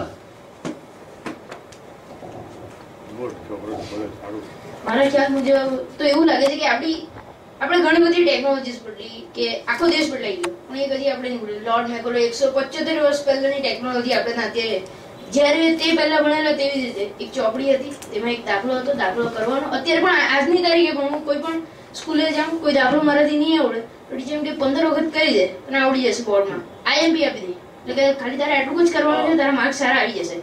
તો આમાંથી શું થયું કે જે આપણે પહેલા જે ઋષિમુનિઓ હતા કે જેમણે આશ્રમમાં બેસીને પોતાના શિષ્યોને 6 વર્ષ માટે એવરી ટાઈમ શિક્ષણ, જ્યારે પણ આવે ત્યારે અમને સંસ્કૃતમાં એક ઘણો સારો પાઠ છે કાષ્ઠખંડ, કે જ્યારે ગુરુ જતા હોય છે ત્યારે લાકડાના ઉદાહરણથી આખી આપણી જે જીવન છે તેના બધા રૂપો સમજાવે છે. તો આવી રીતનું કહેવું જોઈએ.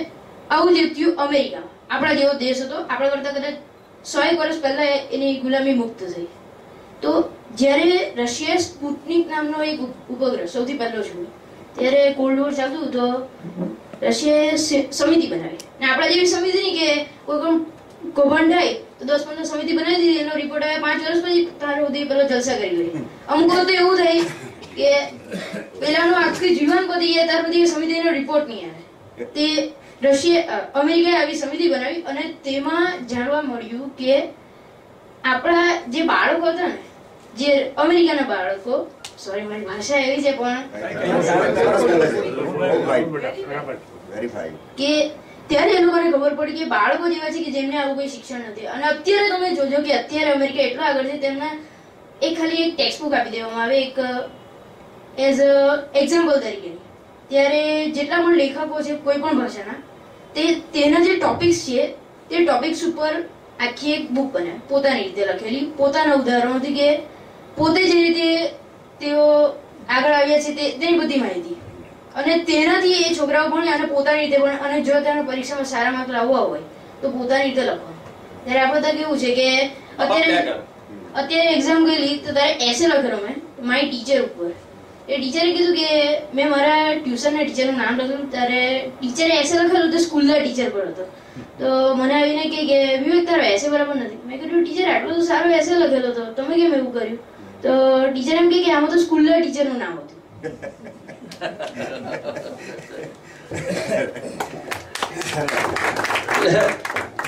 એટલે ખરેખર ટીચરોનું પણ કાઉન્સેલિંગ કરવા જેવું છે. પછી હા,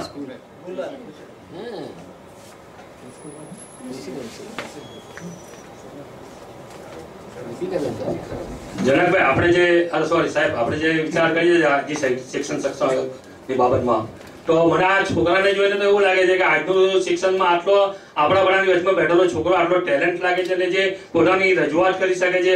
તો હું તો ઘણા બધા આજના નાના નાના બાળકોમાં ટેલેન્ટ જોઉં છું. એ લોકોને બધી જ પ્રવૃત્તિમાં સારી રીતે આગળ વધે છે, IQ બી ઊંચા છે. એ જમાનામાં અમે 7મી ધોરણમાં 7મા વર્ષે આટલું અમે બહાર આવીને બોલી શકતા નહોતા લગભગ. પણ પ્રોપ્રાઇટ સ્કૂલમાં અમે 11મું ભણ્યા ત્યાં સુધી બી અમારામાં એવી ટેલેન્ટ નહોતી. તો આ બધી શક્તિ તો મને એવું લાગે છે કે આજના નાના બાળકોમાં ઘણી સારી છે. આપણું ભવિષ્ય ઉજ્જવળ છે. શિક્ષણ માટે આપણે સૌ ફેંકી દેવા જેવી વાત કરવા જેવી લાગતી નથી. આ છોકરો જે આટલી બધી સરસ રીતે વાત કરે એટલે મને અત્યારે એ પ્રશ્ન થાય છે કે આ બધા બીજા બધા સ્કૂલના અંદર છોકરાઓમાં જે વિવિધ પ્રવૃત્તિમાં ભાગ લે છે અને એ લોકોની જે ટેલેન્ટ છે, એ લોકોના જે IQ છે, સલામ કરવા લાયક છે. એના પર વિચાર કરો. વિચારવું પડે કે આ બાળક જયારે મોટું થઈને આગળ વધશે ત્યારે એને આપણે કેટલી તકો આપીએ છીએ. આપણે કેટલા વૈજ્ઞાનિકો છેલ્લા એમાં પકડ્યા એ કર્યા છે. દુનિયાની જે બધી યુનિવર્સિટીઓ છે, 200 યુનિવર્સિટી છે, તેમાં આપણું પહેલું નામ પણ નથી, આપણું ભારતનું. અને આપણી યુનિવર્સિટીઓ તો બહુ જ આપણે ઘણું બધું કહી શકાય એવું બધું છે. એટલે કહેવાનો મતલબ છે કે ટેલેન્ટ છે, પણ એને વિકસાવી શકાય એ પ્રકારનું વાતાવરણ આપણે પેરેન્ટ્સે આપીએ છીએ ખરા. ઘણી બધી ટેલેન્ટો એમને મળી જાય અને એની બધી જ ડ્રીમ્સ પણ એ થઈ જાય એ પ્રકારની આખું માળખું છે. એટલે કહેવાનું અમારું જે કહેવું છે કે ભાઈ એક આવું એક માળખું હોવું જોઈએ કે દરેકને પોતાની બુદ્ધિ ક્ષમતા પ્રમાણે આગળ વધવાનું એ થઈ શકે. વિજ્ઞાનના ક્ષેત્રમાં જે આજે દુનિયાનો પ્રભાવ મુખ્ય પ્રવાહ છે એ ક્ષેત્રમાં તો અત્યારે અત્યારે તમે જો એન્જિનિયરિંગ ડોક્ટર થવું છે પણ એકેડેમિક જે ભણવાનું હોય ખાલી વિજ્ઞાનના સિદ્ધાંતો એ બાબતમાં અત્યારે કોઈ તમને વધારે કોઈ જોવા મળતા નથી ને સાયન્ટિસ્ટો આપણા કેટલા છે એ પણ જો તમે જુઓ કહેવા માંગતા સાયન્ટિસ્ટ તો ઘણા છે પણ બધા અત્યારે જે આજે બીજા બોલો ના બીજા બોલો પછી રાખું. હા ચાલો ના તારો માઇક જોઈશે તારે. મારું એક નમ્રપણે માનવું છે કે દેશમાં પ્રાઇમ મિનિસ્ટર નહીં હોય તો ચાલે, મુખ્યમંત્રી નહીં હોય તો પણ ચાલે, કારણ કે સચિવો ચલાવે છે આ બધું. પણ કેટલા વર્ષોથી શાળા અને કોલેજોમાં શિક્ષકો નથી, પ્રિન્સિપાલ નથી, છતાં કોઈના પેટનું પાણી નથી હાલતું. તો એ દિશામાં શું થઈ શકે? આપણે 2-3 દિવસ પહેલા એમના એન્લાઇટમેન્ટની વાત કરેલી, મંથનની વાત થઈ 2 દિવસ પહેલા પ્રી સ્કૂલમાં તમે બધા હાજર હતા, સિમલા બી હાજર હતા. તો એમાં શું થઈ શકે? આ એક વાત. બીજું કે તમે પણ બીએડ કર્યું હોય તો ટીચર બની શકો, પીટીસી કરો બની શકો. હવે સ્લેટ અને એની કંઈ પૈસાની જરૂર છે ખરી? તો એક નવું નાટક ચાલુ થયું છે. પાછું એમાં પણ કેવું કે 4-5 વર્ષ થાય એટલે એ પાછી પૈસા નકામી ફરી અપાવવાની કોલેજમાં પણ લાવવામાં આવ્યું છે. તો એ કેટલા હશે યોગ્ય છે? એમાં કેમ કોઈ બોલતા નથી કે વાળા શિક્ષણકારો બધી વાતો કરે પણ આમાં કોઈ કંઈ બોલતું નથી. સબ હજી આજે સુરત શહેરની અંદર 36,000નો પગાર દેવામાં આવે છે અને 18,000 રૂપિયાના પગાર ઉપર સહી કરવામાં આવે છે. અને જેની ગરજ છે, જેને મુશ્કેલી છે, મજબૂરી છે, લાચારી છે, ભણેલો કુટુંબ ચલાવવાનું છે એટલે સ્વીકારે છે ને એ કરે છે. તો એ યોગ્ય છે ખરું? તો એ દિશામાં આપણે શું કરી શકીએ? જ્યાં સુધી આ બધું નહીં થાય અને આપણે માત્ર આ હોલમાં ચર્ચા કરીએ પછી એ બાબતનું કંઈ થવું જોઈએ. સરકારનો ચિંતિત કેટલી છે ખબર નથી. આપણે બીજું વાઇબ્રન્ટ ગુજરાત આટલું બારું ચાલે પણ ઘણું ચાલે છે. પણ હું તો શું છે, શિક્ષણ પાછળ ડિફેન્સ અને શિક્ષણ આ 2 એવા ક્ષેત્રો છે જેમાં કોઈ સમાધાન કરવું જોઈએ નહીં. ડિફેન્સ માટે સરકાર કરે જ છે પણ શિક્ષણ પાછળ કેટલું થાય છે ખરું? જે અપેક્ષા છે, જે નક્કી કરેલી છે રકમ એ ખર્ચાય છે ખરી? તે છતાં આપણે ચૂપ છીએ કે બધા શિક્ષણ કરો ચૂપ છે. બધા લેખો આપે, વસતની વાત કરે અને કઈ વેલેન્ટાઇનની વાત, જાતની વાતો કરે, પણ શિક્ષણ વિશે જે ખરેખર લખાવવું જોઈએ, જેવું કંઈ લખવું જોઈએ એ પણ ચૂપ. સરકાર તો ચૂપ જ છે, સમાજ બી ચૂપ છે, વાલીઓ પણ ચૂપ છે અને આપણે વગેરે કરતા જ નથી. અને બીજું કે એક જ 2 વર્ગખંડ હોય, એક વર્ગખંડના ટીચરને પગાર એ પ્રમાણે મળે, બાજુના વર્ગમાં જે ટીચર છે એને એ જ ક્વોલિફિકેશન હોય છે. પગારનો જે અસામ્યતા છે તો એ પણ આપણે આ જો જ્યાં સુધી કરી શકીએ નહીં ત્યાં સુધી આપણી ચર્ચાનો કોઈ મતલબ નથી. જો આપણે અશ્વિનભાઈ તમે બી પ્રકાશ પાડો, બાબુભાઈ તમે બી પ્રકાશ પાડો. સારું. એટલે તમે જે આ બધા પ્રશ્નો રજૂ કર્યા ખરેખર સારા છે અને વિચારવા જોઈએ, એના પર ચર્ચાઓ થવી જોઈએ. પણ અત્યારે જે આપણે આજનો વિષય જે રાખ્યો છે કે ભાઈ આપણા જે કોર્સિસ છે તેનો કન્ટેન્ટ કે એ ભણ્યા પછી કોઈ માનવલક્ષી બને છે ખરો? એના પર આપણે વધારે ચર્ચા છે. જે પાઠો આપણે શીખવીએ છીએ, જે કોર્સ આપણે રાખ્યો છે એ કેટલો હ્યુમેન છે એના પર આજે આપણે ફોકસ છે. આમ તો 50 કે 100 આપણે કે વિષયો રાખીએ શિક્ષણમાં તો પણ આપણે ઓછા પડે. તમે જે કહો એ બધો ગૂંચવાડો કેમ છે? ગૂંચવાડો જાણી જોઈને રાખેલો છે, ભૂલમાં નથી રહેલો. એ શાસકોના ફાયદામાં છે. એના જવાબમાં આ વસ્તુ આવી જાય છે.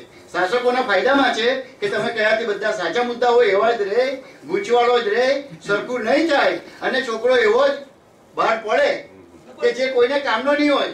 એ આ સમાજના શાસકોનું ચોક્કસ ડેલિબરેટ એટેમ્પ્ટ થયેલું છે, ભૂલમાં રહી ગયેલું નથી. બાકી બીજા બધા ક્ષેત્રોમાં કેમ બધું સારું ચાલે છે, કેમ શિક્ષણમાં જ આવું ચાલે છે? તો જાગૃતિનો પ્રયત્ન છે આજે. એવું છે, શાસકની વાત આવે છે ત્યારે એજ્યુકેશન મિનિસ્ટર કેવા છે? Education minister is under graduate અને એ પ્રયોગ કર્યા કરે. હવે એ પ્રયોગ કર્યા કરે તો આમાં પણ આપણી પાસે કઈ માપદંડ નથી કે એજ્યુકેશન મિનિસ્ટર અભિનય ક્ષેત્રમાંથી આવ્યા હોય તો શું બધા આપણે અભિનેતા અને અભિનેત્રી બનવું છે? આપણે મોહરા પહેરીને ફરવું છે? અને એ થઈ રહ્યું છે. ચહેરા જુદા અને મોહરા અલગ એવું આજે જીવનમાં બની રહ્યું છે. એટલે એ બધા માપદંડ બરાબર હોવા જોઈએ. અને આપણે જે એજ્યુકેશન મિનિસ્ટર ગમે ત્યારે ગમે તે ઊભા થઈ જાય અને એને કોઈ જ જ્ઞાન ન હોય અને પ્રયોગ કર્યા કરે શિક્ષણમાં, તો એ શિક્ષણની શી દશા થશે તે સમજી શકાય એમ છે. એટલે પહેલા તો આપણે એ જ લડત આપવાની કે રાજકારણના ખોટા માણસો બેસી જાય છે અને જે રમત આદરે છે અને જે એમાં નિષ્ઠાવાન શિક્ષકોને હેરાન થવું પડે છે તે દૂર થવું જોઈએ અને એને માટે મને એમ છે કે પ્રયાસો થવા જોઈએ. અને મને એમ લાગે છે કે આજે જે ચર્ચાઓ થઈ ને તેને આપણે પેપર આઉટ કરવી જોઈએ, બધા મેગેઝિન્સમાં એને છપાવવું જોઈએ, તો સમજ પડશે. મને લાગે છે આપણા નાનું બાપા જે કહે છે કે આટલા લોકોથી જ આપણે અટકી જઈએ છીએ, તો પ્રચાર જો થશે ને તો લોકો વધારે આવશે અને સમજશે કે અહીંયા જે ચર્ચા થાય છે તે બહુ જ હકારાત્મક છે અને અહીંયા હાજરી આપવી જોઈએ તો આપણને પણ જાણવા મળશે. બીજું શું છે, હું એમ કહું છું કે શિક્ષણ સમગ્રલક્ષી પણ હોવું જોઈએ. આપણે ફક્ત સ્કિલ વાળા પેદા કરીએ છીએ. એટલે શું થાય છે કે પહેલા કહેતા હતા કે Jack of all and master of none, એટલે એમ કહેતા હતા કે એકમાં સ્કિલ તમારી હોવી જોઈએ, પણ હું એમ માનું છું કે you have to be jack of all and master of one.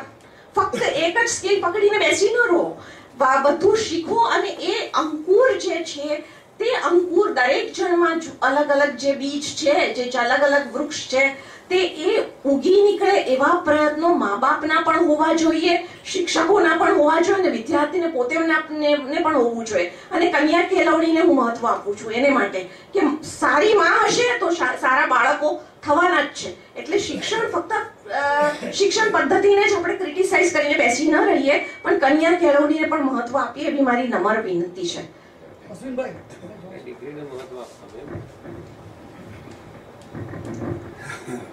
કોઈ પણ પરિસ્થિતિ વિશે કોઈ પણ વ્યક્તિ કોઈ પણ વખતે એક્સક્લુસિવ સાર્વત્રિક વિધાન કરી શકે તો એ પરિસ્થિતિનું ઓવર સિમ્પ્લિફિકેશન છે. એમ નહીં કરવું જોઈએ. પરિસ્થિતિમાં જે પરિવર્તન છે એનો સ્વીકાર કરતા આપણે ડરવું નહીં જોઈએ.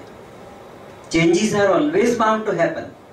એનો ભય રાખો તો આપણી વિચાર શક્તિ કુંઠિત થાય. કોઈ પણ પ્રકારના ભયથી વિચાર શક્તિ કુંઠિત થાય. અનેક પ્રકારના પરિવર્તનો, અનેક પ્રકારની ઘટનાઓ, અનેક પ્રકારના ચઢાવ ઉતાર એકી સાથે જીવંત સમાજમાં રહેવાના. જો એ સમાજ જીવંત ન હોય, આજુબાજુનો પરિવેશ જીવંત ન હોય તો એ પરિવર્તનશીલ નહીં હોય તો મૃતપ્રાય હોય. એવું મારું અવલોકન છે. પરિવર્તનમાં પુનરાવર્તનની અપેક્ષા રાખીએ એટલે જાણવું કે આપણે અડધા મૃત્યુને નોતરીએ છીએ. મારે મારો દીકરો મારા જેવો થવો જોઈએ એવી આશા શું કામ રાખવી જોઈએ? બીજા ગોવર્ધન રામ, દીપકભાઈની વાત ખોટી છે હું નથી કહેતો, પણ વ્યવહારુ સંન્યાસનો જે મુદ્દો ગોવર્ધન રામે જીવીને આચરી બતાવ્યો એવું વ્યવહારુ સંન્યાસ તો બાપા જીવે છે, આર્થિક પ્રવૃત્તિ કરે છે અને છતાં સંન્યાસનો એક મનોવરણ દાખવે છે.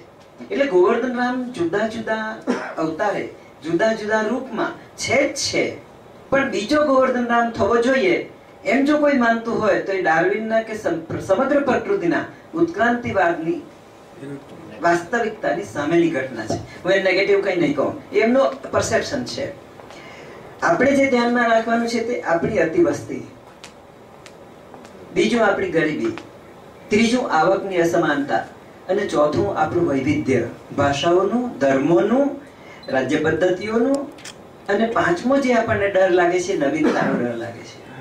ઘણા બધા આપણે હિંમતવાળા થવાની, શાંત થવાની, અનધીર થવાની જરૂર છે, તો જ વૈચારિક સ્વાસ્થ્ય સચવાશે. અને જો કોઈ પોતાના રણમાં પોતાની રણનીતિ જુદી કરતું હોય તો એની સામે શું ઝઘડો? એની સામે એને વિજેતા થવાની એક તક મળે. જે આપણો નવયુવાન અથવા તો કિશોર આટલી હિંમતથી આટલી વાત રજૂ કરે એ આવતીકાલે ઝાંખો નહીં પડે.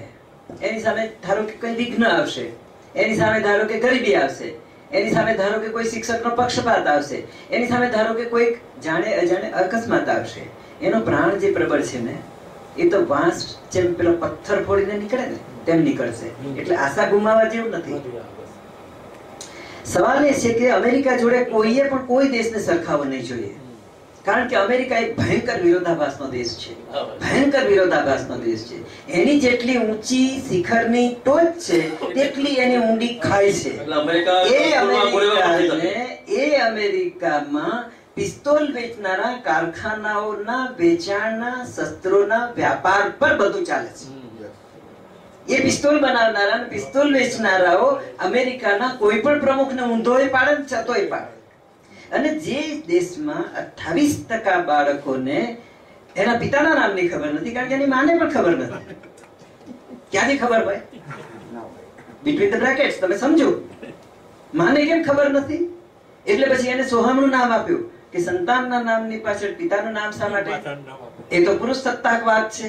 તો માનું નામ લખો, બાપનું નામ ખબર હોય તો લખે ને. આ એક પાસું છે.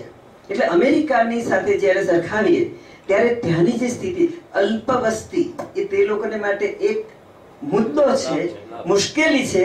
આપણે માટે એ લોકોની અલ્પ વસ્તી એ લાભ છે એમ લાગે છે આપણને. પણ મને પોતાને એમ લાગે છે કે આપણે બરફની ડૂબેલી શિલાનો અંદરનો ભાગ જોતા પણ શીખવું પડે. ટિપ્સ ઓફ ધ આઇસબર્ગ, વિકાસશીલ દેશોની ઉપરની ટોચ જોઈને જો રાજી થયા કરીએ તો એમાં મુશ્કેલી ઘણી છે. વાત સાચી છે કે ડિફેન્સ અને શિક્ષણને બંને, પણ એવું કહેનારા એક જમાના હતા કે શિક્ષણ એ સૌથી મોટું ડિફેન્સ છે. એનીહાવ, દરેકને પોતાના મંતવ્યનું એક સ્થાન છે. એટલે આપણે સાર્વત્રિક વિધાન કરવાથી દૂર રહીએ અને નવીનતાને આવકારીએ, પરિવર્તનને સમજીએ, વૈવિધ્યનો આદર કરીએ તો સ્વસ્થ રહીએ. બિનજરૂરી રીતે અધીર ન થઈએ, ઉતાવળા ન થઈએ. અને મારો જ મુદ્દો સાચો છે એવો આગ્રહ અવાજમાં પણ ન રાખીએ અને વર્તનમાં પણ ન રાખીએ. That's what I felt.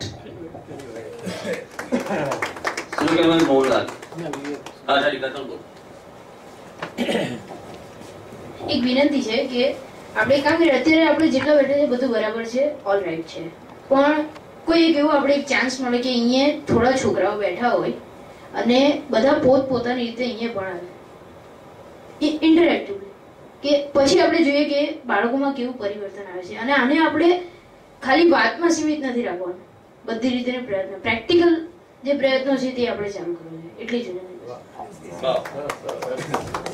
આપણે શિક્ષણ દિવસે છોકરાઓ ભણાવતા હોય છે.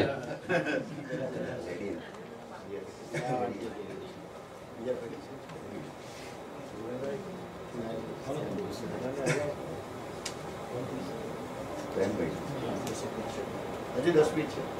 ના ના, એ તો ઘણો ટાઈમ છે. પરીક્ષા બોલશો કે પરીક્ષા છેલ્લે તમારી પાસે છેલ્લે બોલાવી છે.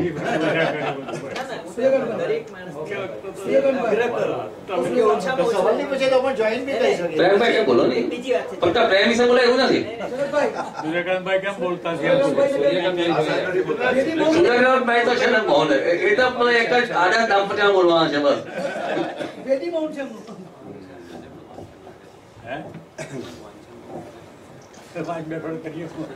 નાઝનીન બેનની એક વાત સાથે હું સહમત છું કે અહીંયા પેલી કે ગંગા ગંદી છે, અહીંયા તો ગંગોત્રી પણ ગંદી છે. શિક્ષણ મંત્રી જ્યારે શિક્ષણ મંત્રીને બનાવવા ત્યાં નેતાઓ ચૂંટાઈને જતા હોય છે, પછી એ લોકોની સમિતિ બેસતી હોય છે અને કયું ડિપાર્ટમેન્ટ કોને સોંપવાનું તે જે તે મુખ્યમંત્રી કે જે તે વડાપ્રધાન નક્કી કરતા હોય છે.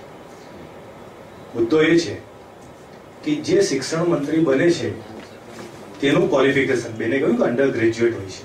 આ મુદ્દો સૌ સાચો છે, એકદમ સાચો મુદ્દો છે. એ ત્યાર પછી નીચે એ જ ગંગોત્રી નીચે વહેતી આવે છે. ટ્રેજેડી તો એ છે અત્યારે આપણા દેશમાં કે પીએચડી કરેલો માણસ વાઇસ ચાન્સલર બને, પણ શિક્ષણ મંત્રી જે બને છે તેનું કોઈ ક્વોલિફિકેશન નક્કી નથી. પટાવાળાનો નક્કી કરવાનો નોકરી માટે તો એનું મિનિમમ ગ્રેજ્યુએશન કે ભાઈ HSC કે SSC જે હોય તે એ નક્કી કરવામાં આવેલું છે. પણ PM કોણ બને, વડાપ્રધાન કોણ બને એનું ગ્રેજ્યુએશન નક્કી નથી થતું આ દેશની અંદર.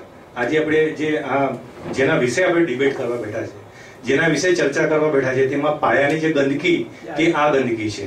અને બીજી એક વાત કે મને એવું લાગે છે, ખાસ કરીને શિક્ષણના ફિલ્ડની વાત છે ત્યારે, કે જ્યારે શિક્ષકોને જ્યારે નોકરી પર લેવામાં આવે છે, એમની નિમણૂક કરવામાં આવે ત્યારે એ લોકોને મિનિમમ ક્વોલિફિકેશન નક્કી હોય છે કે BEd હોય કે MEd હોય કે PTC હોય. મારો અંગત મુદ્દો એવો છે કે કમસે કમ જ્યારે શિક્ષકની નિમણૂક થાય, જ્યારે સેવાકીય પ્રવૃત્તિ માટે એટલે શિક્ષણના જોબ સાથે જ્યારે સંકળાય ત્યારે એક મુદ્દો સખતપણે જોડવા જેવો છે કે જે શિક્ષક આવે છે ભણાવવા માટે વિદ્યાર્થીઓને, એ શિક્ષકને વિદ્યાર્થીઓને ભણાવવામાં રસ છે ખરો કે પછી આજકાલ જે પગારોના જે સ્લેબ ચાલે છે એના આધારે આવેલા છે. એટલે હું એવું માનું છું કે શિક્ષકો માટે પહેલો મુદ્દો બાળકોને ભણાવવાની પ્રવૃત્તિ એને ગમવી જોઈએ, અને ત્યાર પછી જે અર્થોપાર્જન છે, જેની સેલરી છે, એ સેકન્ડ મેટર બનવી જોઈએ. આ મુદ્દો આપણે ત્યાં નથી, ઉલટાઈ ગયેલો છે. લોકો હવે સારા સારા પગાર જોઈને શિક્ષણના ફિલ્ડમાં ઘૂસી ગયા છે. અને એક ત્રીજો મુદ્દો અને છેલ્લો મુદ્દો કે એર હોસ્ટેસ અને પાયલટ ને જ્યારે નિમણૂક કરવામાં આવે છે ને આ જે ફિલ્ડમાં એરોનોટિક ફિલ્ડની અંદર ત્યારે એ લોકોને તાવણીમાંથી પસાર થવું પડે છે. કમસે કમ 12-15 એક્ઝામમાંથી પસાર થવું પડે છે.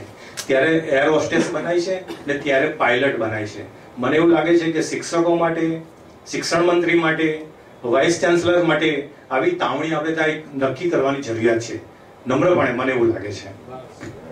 આમાં પહેલો જે મુદ્દો છે તેમાં તરફ કહું વધારે કે મેં કહ્યું તે પ્રમાણે કેબિનેટની રચના થાય તો સૌથી વધારે ખાતું કયું તો કે મહેસૂલ, પૈસા પણ વધારે ઉઘરાવાના છે. અને બીજું કે આંદોલન કોઈ કરે આપણી સામે તો દંડો પહેલો કોણ મારશે? એટલે હોમ સેક્રેટરી મંત્રી કોણ બને? ગૃહમંત્રી. એ વધારે અગત્યનું હોય. આ શિક્ષણ છેલ્લું આવે. મને યાદ છે કે પાકિસ્તાનમાં એકવાર એવું બનેલું કે શપથવિધિ થઈ અને પછી બધા પ્રધાનો જતા હતા અને અચાનક પેલા સેક્રેટરી કહ્યું કે આ શિક્ષણનું રહી ગયું એમ કે જો ને કોઈ સોંપવાનું. એટલે એક ભાઈને પગે ખોળંગાતા ચાલતા હતા એટલે એને બોલાવ્યા એમ કે એને શિક્ષણનું આપી દો એમ.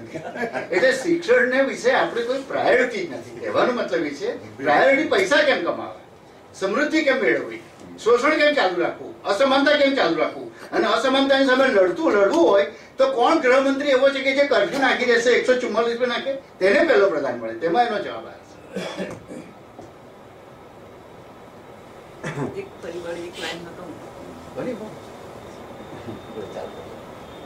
સમગ્ર પરિસ્થિતિને ધોઈ કાઢનારી જો કોઈ વસ્તુ હોય ને તો સમૂહ સંક્રમણના વીજાણુ માધ્યમો અને મુદ્રણ માધ્યમો છે. શિક્ષકને ધોઈ નાખ્યો છે, શૈક્ષણિક સંસ્થાઓને ધોઈ નાખી છે, પરિવારને લગભગ ધોઈ નાખ્યો છે અને વિદ્યાર્થીઓના માનસને એવા તો ધોઈ નાખ્યા છે કે વોટ્સએપ પર આવી પડતા અને જોઈ નાખતા ચિત્રો તમે જુઓ તો તમને બધો ખ્યાલ આવી જશે. આ બધી વસ્તુનો સામનો પરિવારથી જ થાય. શૈક્ષણિક સંસ્થાઓ બહુ ઓછો ભાગ ભજવી શકે. એક સમય એવો હતો કે જ્યારે પરિવાર પોતે જ એક શાળા હતી. માનું જોઈને દીકરો શીખતો અને બાપનું જોઈને દીકરી શીખતી હતી. એ લગભગ આપણે ગુમાવી બેઠા છીએ. એટલે થોડુંક જ્યાં આપણે ઊભા છીએ તે દેખાય છે વિકાસ, પણ એ છે તો બરફ જ, બરફની લાદી, એના પર આપણે ઊભા છીએ. અને એ લાદી ક્યારે પીગળી જાય એનું કંઈ કહેવાય નહીં. સાર્ત્રને જ્યારે નોબેલ પ્રાઇઝ મળ્યું ત્યારે લાઈફ નામના મેગેઝિન એક ચિત્ર છાપ્યું હતું અને એને પણ એ જ કહેવું હતું કે આ દેખાતી પ્રગતિ એ બરફની શિલા પર સાર્ત્ર ઊભા છે. એનો અર્થ એટલો જ હતો કે આ શિલા ક્યારે પીગળી જવાય એનું કંઈ કહેવાય નહીં. અને એટલે જ લેસન્સ ઓફ હિસ્ટ્રી નામનું પુસ્તક વિલ ડુરાએ લખ્યું. એના 10 વોલ્યુમનો નવી આવૃત્તિ કરવી હતી એટલે એના પ્રકાશકે એમ કહ્યું તમે પુનરાવર્તન કરી જુઓ, સુધાર આપો. એને પુનરાવર્તન કરતા કરતા, પરિવર્તન કરતા કરતા એક નવું પુસ્તક લખ્યું. એની અંદર છેલ્લું પ્રકરણ છે ઇઝ ધીસ પ્રોગ્રેસ રિયલ. અને જો વધારે તમારે રાતની ઊંઘ બગાડવી હોય અને તમારું મન જો વધારે પડતું સ્વસ્થ હોય ને શાંત હોય અને એમાં કાંકરો નાખવો હોય તો જેમ્સ માર્ટિનનું the meaning of 21st century વાંચો. ધ મિનિંગ ઓફ 21st સેન્ચુરીમાં જેમ્સ માર્ટિન પાને પાને કહે છે કે હું માનવ જાતિ સામેના પડકારોના ઉપાયો બતાવવા માટે આ પુસ્તક લખું છું. અને બિચારો પાને પાને રડે છે, પાને પાને રડે છે. એટલે આ બધાની સામે સવાલોનો સવાલ, ધીરજની ધીરજ એટલી જ છે કે પરિવર્તન એ એટલી બધી શાશ્વત ઘટના છે કે એમાં આપણે ધીરજ રાખીએ, વૈવિધ્યનો આદર કરીએ અને નવીનતાને સ્વીકારીએ. બધું ક્યારેય કાયમી હોતું નથી, પણ જે ક્ષણિક છે એનો અનાદર કર્યા સિવાય એમાંથી શાશ્વતને શોધીએ એમ તો બીજા બધા જ કર્યું છે. અને એમ કોણ કહે છે કે આટલા અહીંયા ભેગા થયા છે એ કામ વગરના છે, કામ ધંધા વગરના છે? અને એમ કોણ કે આ નવ કિશોર આવતીકાલે દબાઈ જવાનો છે, ગમે તેવો પંજો સપંજો આવે એને નહીં નડે, આટલી આશા ન રાખીએ તો અહીંયા આવ્યા ગયાનું ફળ શું?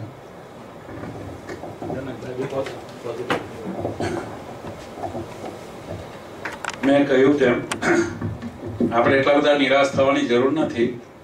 સાહેબે કહ્યું કે 200 યુનિવર્સિટીમાં આપણું નામ નથી, આપણે માટે એ લોકો માપદંડ નથી. આપણે ત્યાં 5 આઈઆઈટી છે એ વર્લ્ડ ફેમસ છે, એમાં પ્રવેશ લેવો બહુ મુશ્કેલ છે અને એમાંથી જે બહાર નીકળે છે એ નંબર 1 હોય છે દુનિયાના, આપણા દેશના નહીં. અને સ્કૂલ ઓફ આર્કિટેક્ટ આઈઆઈએમ પણ આ જ દેશમાં ચાલે છે. પરદેશમાં જે કઈ પ્રગતિ થઈ છે એમાં હું માનું છું કે મોટો ફાળો આપણે ત્યાંથી અહીંયા ગયેલા વિદ્યાર્થીઓનો છે.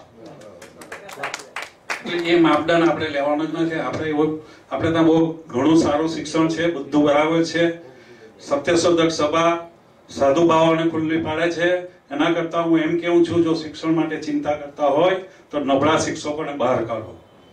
સૌથી નુકસાન જો કરતા હોય તો એ નબળા શિક્ષકો છે. એક નબળો શિક્ષક 40 વિદ્યાર્થીઓનું 10 વર્ષ 20 વર્ષ સુધી નુકસાન કરી રહી છે. એને બહાર કાઢો, એને ખુલ્લા પાડો.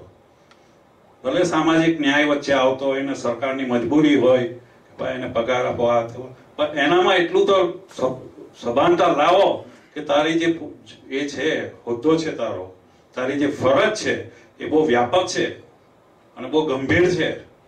ભણાવીએ નહીં ભણાવીએ ચાલી જશે, બધું ચાલી જશે એવું સાહેબ 80% શિક્ષકોને છે, 90% શિક્ષકોને છે. આજે કયો પ્રોફેસર સાહિત્યની ચર્ચા કરે છે કોલેજમાં, જરા બતાવજો ને કેટલો પગાર છે? એનથી ઓછું યુનિવર્સિટીમાં, એનથી ઓછું યુનિવર્સિટીમાં. તો એનું એકાઉન્ટેબિલિટી કોણ લેશે? એટલે હું કહું છું કે ગોવર્ધન રામ ત્રિપાઠી એ તો મારો સિમ્બોલ હતો.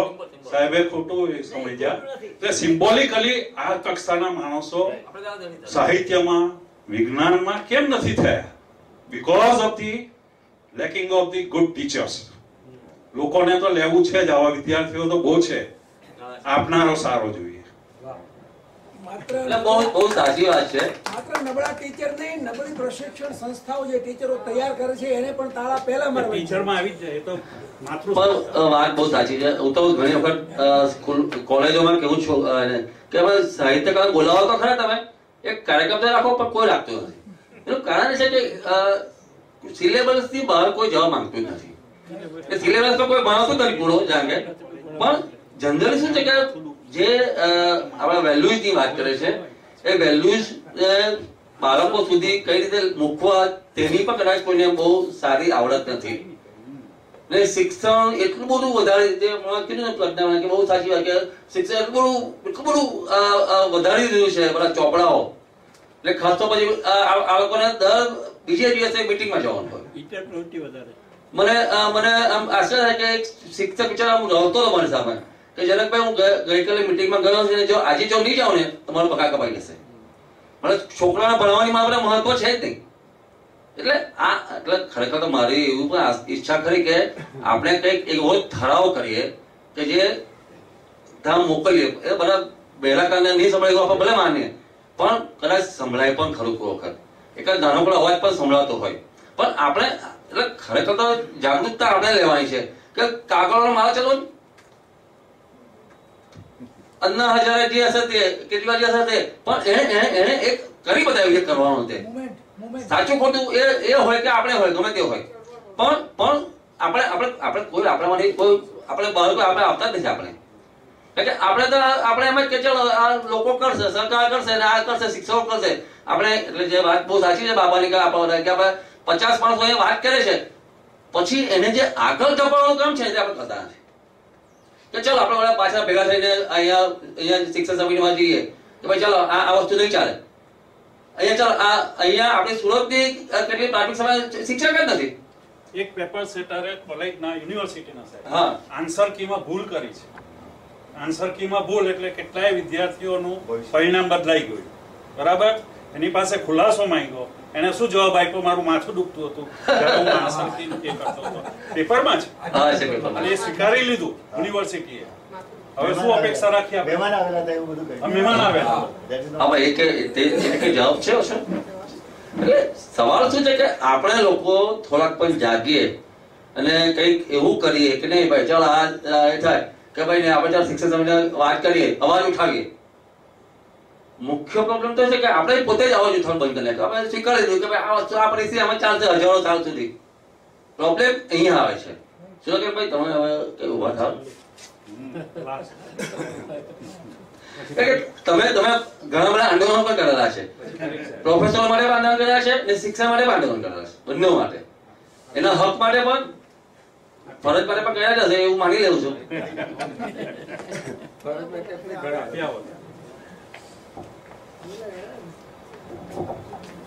મિત્રો, સાંભળવાની એટલી બધી મજા આવતી હતી કે બોલવાનું કે પૂછવાનું મન થતું નહોતું. આપણી આ ચર્ચા આટલી બધી જીવંત થઈ અને શિક્ષણ માટે આટલા બધા આપણે સચિન છીએ, તે સૌથી વધારે અગત્યનું અત્યારે શિક્ષણ હું પામી રહેલો છું. જે વાત છે તેમાં આમ વાત કરીએ છીએ ક્રેડલ ટુ ગ્રેવની, પારણાથી કબ્રસ્તાન સુધીની, પણ પછી આપણે વાત કરીને આવીએ છીએ પેલું જે વૈદિક શિક્ષણ છે ને, ત્યાં જ આપણી ચર્ચા આવીને અટકી જાય છે. જે બધું જુઓ તે એના પર આવીને રહે છે. એટલે જો શિક્ષણની કયા શિક્ષણની આપણે વાત કરવા માંગીએ છીએ પહેલા નક્કી થાય તો સારું પડે. હવે એન્ડ ઓફ ધી ટોક થાય છે. હું જે વાત કરવા માંગુ છું તો આ વૈદિક શિક્ષણની કરવા માંગુ છું. જે શરૂઆતથી હું પહેલા સ્પષ્ટ કરું કે મારું દર્શન હું ફોકસ કરવા માંગુ છું અહીંયા, અને ત્યાં બધી તકલીફો અને ગુણવત્તા અને શિક્ષણને આ બધાની વાતો પછી પણ જે હું જોઈ રહેલો છું તે કે સમગ્રપણે ચિત્ર આશાવાદી છે.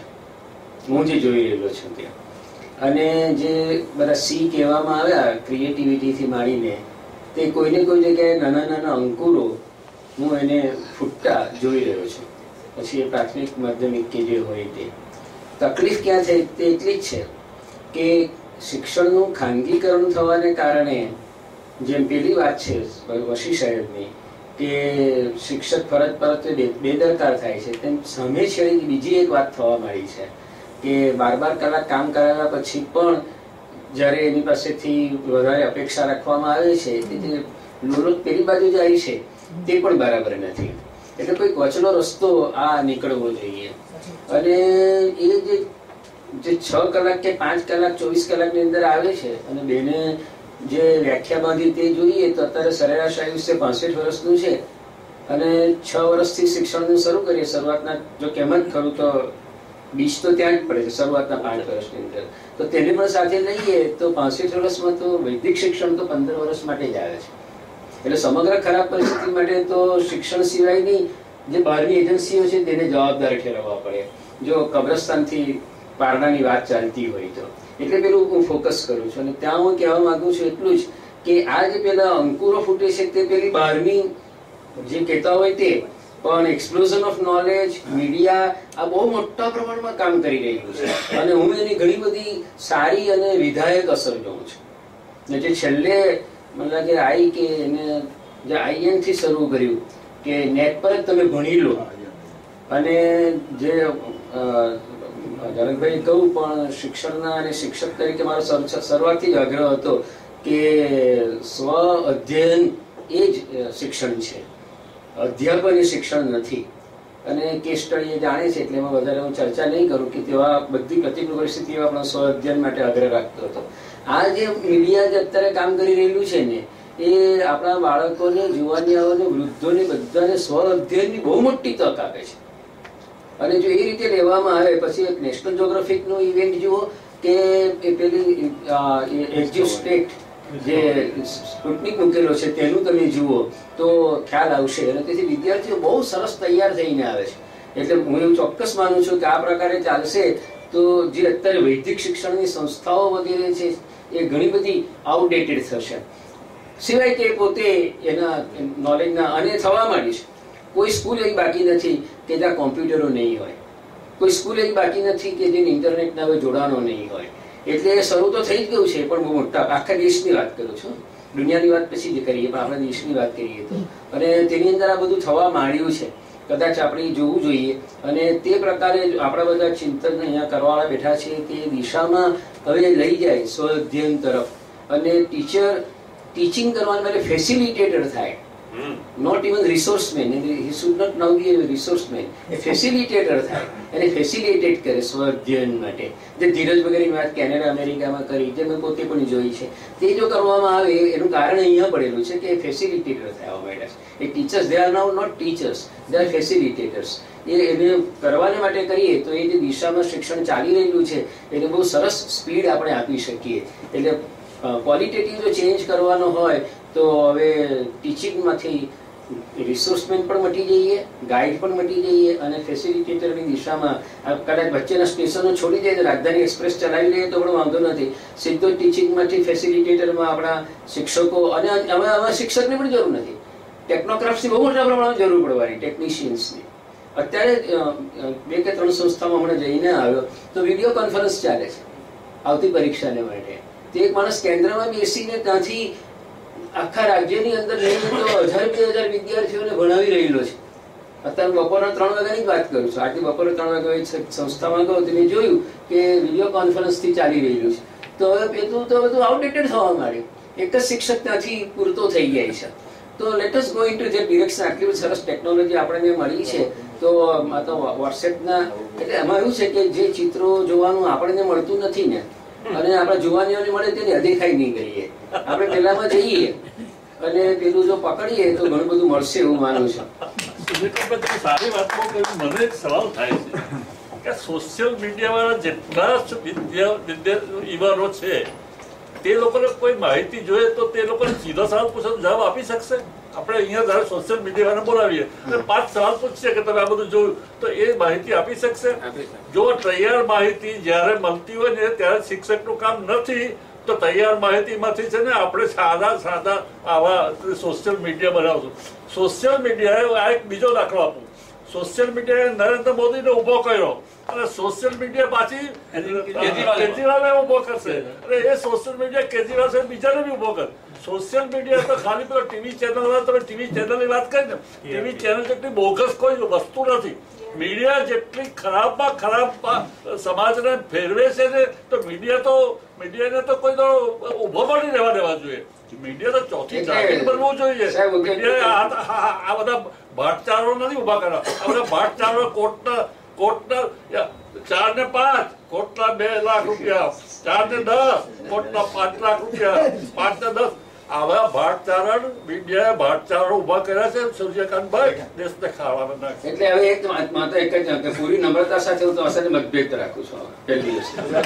અને બીજી વસ્તુ કે આ જે છે સોશિયલ મીડિયા વગેરે તેનું શિક્ષણમાં કેવી રીતે ઉપયોગ થાય તેની વાત છે. અને જો કેજરીવાલ અને મોદીના દાખલાથી તો નક્કી જ છે કે 2-edged sword. એ તો નક્કી થઈ ગયું ને કે જેના હાથમાં હોય છે તે મારી શકે છે. મોદીના હાથમાં આવ્યું મોદી માર્યું, કેજરીવાલ આવ્યું તો કેજરી. તો આપણે શિક્ષકો જ્યારે કેન્દ્ર સ્થાનેથી ઉત્તમોત્તમ સાહિત્ય શિક્ષણનું, નોટ ઇન લિટરેચર, શિક્ષણના બધું જે સાહિત્ય છે તૈયાર કરીએ અને ઉત્તમોત્તમ શિક્ષકો જે કહે છે એને ત્યાં કેન્દ્રમાં મૂકીએ અને પછી અને ક્રિટિકલ થિંકિંગ અને સામસામા સવાલ જવાબ તો સાહેબ એટલા બધા થાય છે સોશિયલ મીડિયા ઉપર, તમે કંટાળી જાઓ. તમે મૂકો નેટ ઉપર, ફેસબુક ઉપર, એક તમે તમારો વિચાર મૂકો. મને તો રોજનો અનુભવ છે સાહેબ. મેં એક વિચાર મૂક્યો હોય મારા ફેસબુક ઉપર તો મને 7 જવાબ મળે છે. એક નથી મળતો. અને સામે જે ટિકટોક થાય છે ને વિધિન નો ટાઈમ કરોડ લાઈક. અરે સાહેબ ક્રિટિકલ થિંકિંગની વાત કરો છો ને સાહેબ, ક્રિટિકલ થિંકિંગની વાત કરો. ફેસબુક તમે તો ખોલેલું જ છે, હું તમારે વાંચું છું કે ફેસબુક પર તમે જાઓ અને એક સવાલ મૂકી જુઓ તમે અને પછી સામસામે જે થાય છે બહુ ક્રિટિકલ થિંકિંગ આવે છે. સામાન્ય માણસ શું જવાબ આપે? આમાં છે ને મેઇન વસ્તુ શું છે કે કોમન માણસ એમાં નથી તમારી એટલો બુદ્ધિશાળી રીતે વધતો, એટલે એ પછી પેલો સામાન્ય એમાં ચાલ્યો જાય છે. કલ્ટિવેટ કરવા માંગો છો? હા, એટલે જે જનરલી ફેસબુક તમે જે વાત કરો તે કેટલા ફેસબુક એટલો ઉપયોગ કરે, નેશનલ જીઓગ્રાફી કેટલા જોવે છે એ તમે સર્વે કરો. એ કરવા માટે આ કરવું છે. મેઇન પ્રોબ્લેમ એ છે. એટલે તમે એવું કેવું છો કે આ સોશિયલ મીડિયા જો આપણા એક બહુ સાચી છે કે સોશિયલ મીડિયા આપણને ગેરમાર્ગે દોરે છે. હા, તમે એનો સારી રીતે ઉપયોગ કરો તો કદાચ સારી રીતે થઈ શકે. ઉપયોગ કરવા માટે પુસ્તક જે મનને કેળવે છે ને એટલી કોઈ પણ મીડિયા કેળવી શકશે નહીં. પુસ્તક જ એમાં કામ કરે છે. નસીબમાં માનતો નથી, છતાં કહું કે સદનસીબે તમે સારા જ પુસ્તક સદનસીબે તમે સારા જ પુસ્તક વાંચ્યા છે. હું નસીબમાં માનતો નથી, સદનસીબે તમે સારા પુસ્તકો વાંચ્યા છે. સારું ખરાબ તો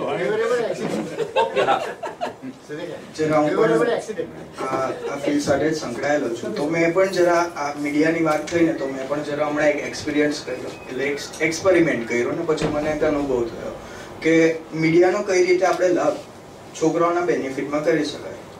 તો આપણે કાલે જ અહીંયા સાઈડે સંગમમાં એક પ્રોગ્રામ હતો રાજ કપૂરના સારા હસી મજાકના ગીતો. એમાં એક મસ્ત ગીત હતું કે કિસી કી મુસ્કુરાહટ તો કે વો મિસ. એમાં મસ્ત બતાવે છે કે એ પગ મૂકવા જઈને નીચે કીડી હોય છે તો અટકી જાય છે. તો આપણે આ ગીતને છોકરાઓ સમક્ષ બતાવીએ, પ્રોજેક્ટર ને બધું છે, અને એક મેસેજ પાસ કરીએ છીએ કે મેં તહેવારનો લાભ લીધો. મેં આવું કર્યું કે ઉત્તરાયણ હતી એ પહેલા મને આ ગીત ગમ્યું, મેં છોકરાઓને બતાવ્યું કે જો આપણે જો ઉત્સવ કેવી રીતના ઉજવી શકીએ કે બીજાને હાનિ ન થાય, અને એવો ઉત્સવ ઉજવીને મજા બી નહીં આવી જોઈએ કે બીજાને હાનિ થાય. તો એ વિડીયો બતાવી છેલ્લે મેં છોકરાઓ સાથે ડિસ્કસ કર્યું કે શું હવે આપણે આ રીતના ઉત્સવ ઉજવવો જોઈએ? તો છોકરાઓનો જવાબ આવ્યો, સર રાત્રે સિટી એરિયામાં તો બહુ પતંગ છે કે રાત્રે આવીને ચગાવી શકાય. તો આ મીડિયાનો જો આપણે ઉપયોગ કરી શક્યા તો વારંવાર સારા સારા વિડીયો એ છોકરાઓને બતાવીને એ ભાવ કેળવી શકાય. એટલે જે આપણને સહિયારા કુટુંબમાં, જોઈન્ટ ફેમિલીમાં પહેલા દાદા તરફથી પ્રેમ મળતો હતો, સાથે રહીને એકબીજાને સમજી શકતા હતા, એ જૂના જૂના ગીતો છે, જૂના જૂના પિક્ચરો છે, એને આપણે છોકરા સમક્ષ મૂકીએ ને તો એ મીડિયાનો થોડો લાભ લઈ શકાય. એટલે પોઝિટિવ હોઈ શકે, નેગેટિવ પણ છે કે એટલું ઇઝીલી છોકરો કંઈ પણ સર્ચ કરે ને તો નીકળી જાય છે, પણ આપણે એને પોઝિટિવ રાખી શકીએ કે પોઝિટિવમાં શું નીકળે છે.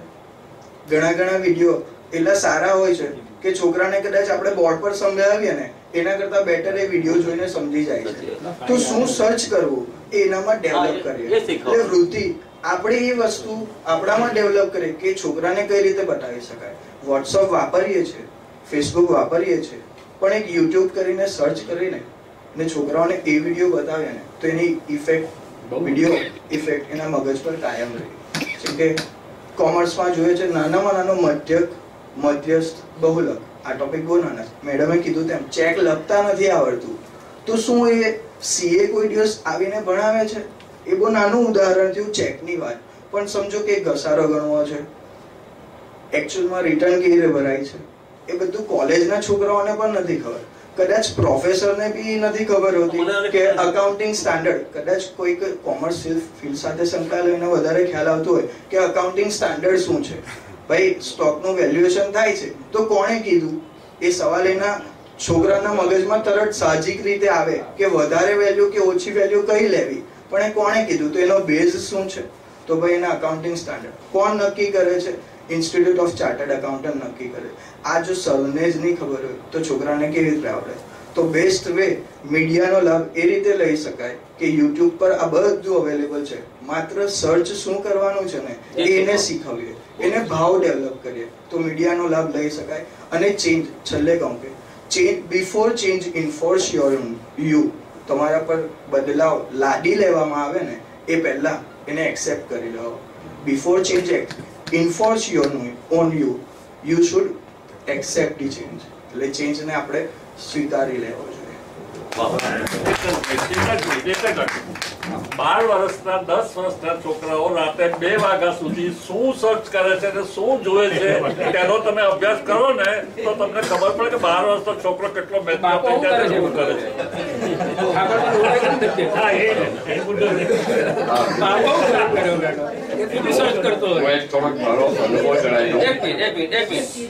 મેં એકદમ નાના ગામડાની સ્કૂલમાં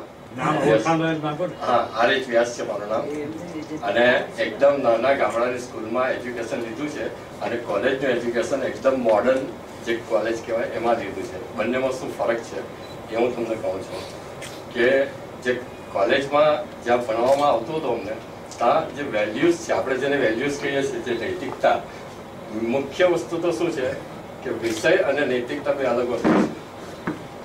આપણે ત્યાં એવું માની રહ્યા છે કે જે ગણિત શીખવે છે, જે વિજ્ઞાન શીખવે છે તેને જ નૈતિકતા પણ શીખવવાની છે. જ્યારે આવું જે મિક્સિંગ થાય છે તેને લીધે બધા પ્રોબ્લેમ ક્રિએટ થાય છે. અમારી કોલેજમાં જ્યારે હું કોલેજમાં ભણતો હતો ત્યારે આઈઆઈટીના એક પ્રોફેસરને ઇન્વાઇટ કરેલા લેક્ચર આપવા માટે. નક્કી એવું કરેલું કે 1 કલાક ભણાવશે અને 400 રૂપિયા ચાર્જ આપવાનો.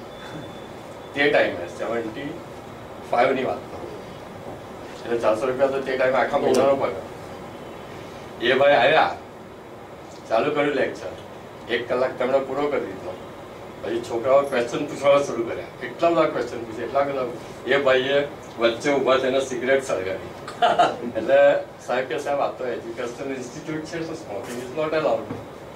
એટલે કે તમારે ભણવું છે કે નહીં? ભણવું હોય તો તમારે મને સિગરેટ પીવા દેવી પડશે. ઓકે, તો આપણે એવું માનીએ છીએ કે શિક્ષક એટલે એને દારૂ નહીં પીવાનો, શિક્ષક એટલે સિગરેટ નહીં પીવાની. જ્યારે ફોરેન ની અંદર શું છે કે લાયક માણસ શિક્ષણ માટે આવે છે. આપણે એવું માની લઈએ છીએ કે બીએડ થયેલો છે એટલે શિક્ષણ માટે લાયક છે. એવું નથી. એનામાં બીએડ કરવાથી શિક્ષણ આપવાની લાયકાત આવી જતી નથી. તમે પ્રાઇવેટ કોચિંગ ક્લાસીસમાં જોશો તો એટલા બધા સક્સેસફુલ ટીચર તમને જોવા મળશે કે જે બીએડ થયા જ નથી. અને તમે જેને નૈતિકતા કહો છો એમાં પ્રાયોરિટી આપે. અમારી કોલેજમાં મેં ભણતા તો એ લોકો એવું શીખવતા કે તમારા માર્ક્સ 10 માર્ક્સ ઓછા આવશે તો ચાલશે, પણ તમે ડરપોક બનો તો નહીં ચાલે. તો આ નૈતિકતા છે, આ વેલ્યુઝ છે. તમે કઈ વેલ્યુ ઓનેસ્ટી એ જે અમેરિકન આપણે ક્રિટિસાઇઝ ભલે કરીએ કે એ લોકો આમ છે તેમ છે, પણ દરેકની જે પોઝિટિવ જે છે વસ્તુ આપણે એક્સેપ્ટ કરતા શીખવું પડે. એ લોકો ઓનેસ્ટીને પ્રાયોરિટી આપે છે, એ લોકો નિડરતાને પ્રાયોરિટી આપે છે. જ્યારે આપણે ત્યાં તો બધું ધર્મનું જ શીખ્યા કરે, મિક્સિંગ કર્યા કરે. મારું એવું માનવું છે કે જો એજ્યુકેશનને સક્સેસફુલ બનાવવું હોય તો કોઈ પણ ધાર્મિક ટ્રસ્ટ ને સ્કૂલ ચલાવવાની પરમિશન આપવી નહીં જોઈએ. જો મદ્રેસા વાળા સ્કૂલ ચલાવતા હોય તો એ લોકો ઇસ્લામ વિશે જે ભણાવવું હોય તો ભણાવે, પણ ગણિત અને વિજ્ઞાન એ લોકો નહીં ભણાવી શકે. એવો કાયદો લાવવો જોઈએ. જ્યાં મિક્સ જ કર્યા કરશો તો આપણે ડરપોક લોકો આખી પોપ્યુલેશન આખું પબ્લિક ડરપોક આપણી જનરેશન આપણે ઊભી કરી છે. તો જ ગુલામી કરીને ભાઈ આટલા વર્ષ સ્કૂલથી પેરેન્ટ્સ અને ટીચર્સ ને બધા ડરાવતા એક ખાલી એક્ઝામ્પલ આપું શોર્ટમાં. અમેરિકાનું મેં એક એક્ઝામ્પલ વાંચેલું કે ત્યાં આગળ શું હોય છે કે સરખા હોબી વાળા એકબીજાને સિલેક્ટ કરીને હસબન્ડ વાઇફ લગ્ન કરી દેતા હોય છે. તો તેમાં એક પેરાશૂટ થી જમ્પ કરવા વાળો એક માણસ હતો. એને એવી છોકરી શોધી કાઢી કે જેને પેરાશૂટ થી જમ્પ કરવામાં ઇન્ટરેસ્ટ હોય. બંને મેરેજ કરી નાખ્યા. પછી હસબન્ડ વાઇફ બંને એક જગ્યાએ જાય છે એકદમ ડુંગર પર, કે આ જગ્યાએથી આજ સુધીમાં કોઈએ જમ્પ કર્યો નથી, એટલે આપણે જમ્પ કરીને બતાવીએ. તો પેલી વાઈફે કીધું કે લેડીઝ ફર્સ્ટ. તો કે સારું. એને જમ્પ કર્યો તે એટલું બેડ લક કે એની નજર સામે જ પેરાશૂટની દોરી કે ગુચવાઈ ગઈ ને પેલી પડી ગઈ ને મરી, એની નજર સામે જ મરી ગઈ. તો 1 મહિનો આમ તેમ ફર્યો અને રિકવર થવાનો ટાઈમ લાગ્યો. ફરી પાછો એ ત્યાં ડુંગર પર ગયો કે મારી વાઈફ જે કામ નહીં કરી શકી એ હું પૂરું કરીને બતાવીશ, તો જ એને સાચી સચ્ચાઈ ગણાશે. આવું કલ્ચર આપણે લોકો પ્રોડ્યુસ કરી નથી શક્યા. એ આપણી શિક્ષણની ખામી છે. હું કોલેજમાં પણ હું જે તમને ડિફરન્સ સમજાવી રહ્યો છું સ્કૂલ અને કોલેજમાં હું ભણતો ત્યાં લોકો એમ કહેતા કે તમને જો ઊંઘ આવતી હોય તો ક્લાસમાંથી જતા રહો, બહાર જાઓ, ચા પીવો, સોડા પીવો, જે પીવો, ચૂપચાપ આવીને પરમિશન નહીં, મેં આઈ કમ ઇન સર એવું તો બોલવાનું જ નહીં, કારણ કે તમે એવું બોલીને ક્લાસને ડિસ્ટર્બ કરો છો. ને સ્ટેજ પર આવીને એ જ માણસ ભણાવશે જેની પાસે નોલેજ હોય. ઘણીવાર સ્ટુડન્ટ આર્ગ્યુ કરે છે, સ્ટુડન્ટ પાસે ઘણીવાર ટીચર કરતા વધારે નોલેજ હોય છે. તો ટીચર નીચે બેસી જાય કે ભાઈ તું ભણાવ. તો આ બધા જે બેઝિક વસ્તુ છે આપણે શીખવાની જરૂર છે. જે લોકો એચીવ કરી શક્યા છે તે કેવી રીતે? હંમેશા આપણે ડિબેટ કરવાથી તો કોઈ પ્રશ્ન સોલ્વ થવાનો નથી. હંમેશા પહેલા ઓબ્જેક્ટિવને એચીવ કરવા માટે કયા કયા સ્ટેપ્સ લેવાના. સાહેબે નાનુકાકાએ વાત કરી તો એક્ઝેક્ટલી બરાબર છે કે આપણે ડિબેટ કરવાથી કશું થતું નથી, પણ મારો જે એક્સપિરિયન્સ છે ઇન્ડિવિજ્યુઅલ લેવલ પર, અહીંયા જે 50 માણસ છે એમાંથી એક જણ, મેં ઇન્ડિવિજ્યુઅલી શું કર્યું છે કે હું એક કોચિંગ ક્લાસમાં ગયો હતો. મેં કહ્યું કે ભાઈ મારા સાયન્સના સબ્જેક્ટ છે, મારી પાસે ફ્રી ટાઈમ છે ને જો તારી પાસે રિક્વાયરમેન્ટ હોય તો હું સાયન્સના સબ્જેક્ટ ભણાવીશ. એણે મને એમ કહ્યું કે સાયન્સના ટીચર તો મારી પાસે છે પણ ઇંગ્લિશના કોઈ નથી, તમે 11-12 કોમર્સમાં ઇંગ્લિશ સબ્જેક્ટ ભણાવી શકો? હા. તો મેં ઘણા વખત ભણાવ્યું, જ્યાં સુધી એના બીજા ટીચરની વ્યવસ્થા ના થાય ત્યાં સુધી મેં ભણાવ્યું. પણ એવું કંઈ જરૂરી નથી કે મારો સાયન્સ છે એટલે ઇંગ્લિશ નહીં ભણાવી શકું. આપણે એ મેન્ટાલિટીમાંથી બહાર આવવું પડે. આપણે સારી વસ્તુ કેવી રીતે ડિલિવર કરવી, છોકરાઓને નીડર કેવી રીતે બનાવવા, આ બધી વસ્તુ આપણે તો વેલ્યુઝ જે છે તેને ચેન્જ કરવાની જરૂર છે. વોટ ઇઝ ઇમ્પોર્ટન્ટ ને ઇન્ડિવિજ્યુઅલ. હવે જ્યારે મારો જે પ્રોફેસર હતા, આખી યુનિવર્સિટીથી ઘણા બધા ડિપાર્ટમેન્ટ હતા, એણે એકલાય નક્કી કર્યું કે હું આ રીતે ભણાવીશ. યુનિવર્સિટીના કાયદા ગમે તે કહેતા હોય, હું મારા ડિપાર્ટમેન્ટમાં 50% ઇન્ટરનલ રાખીશ, હું ક્વિઝ રાખીશ, હું આ કરીશ. અને એની જે સિસ્ટમ હતી એ સિસ્ટમ એણે એકલાય ઇમ્પ્લિમેન્ટ કરી. તો દરેક જણ આવી રીતે ઇન્ડિવિજ્યુઅલ લેવલ પર કરે તો જે રિઝલ્ટ અચીવ થવાનું નથી. ડિપેન્ડ કરવાથી કોઈ થઈ ગયો. ઓકે, હા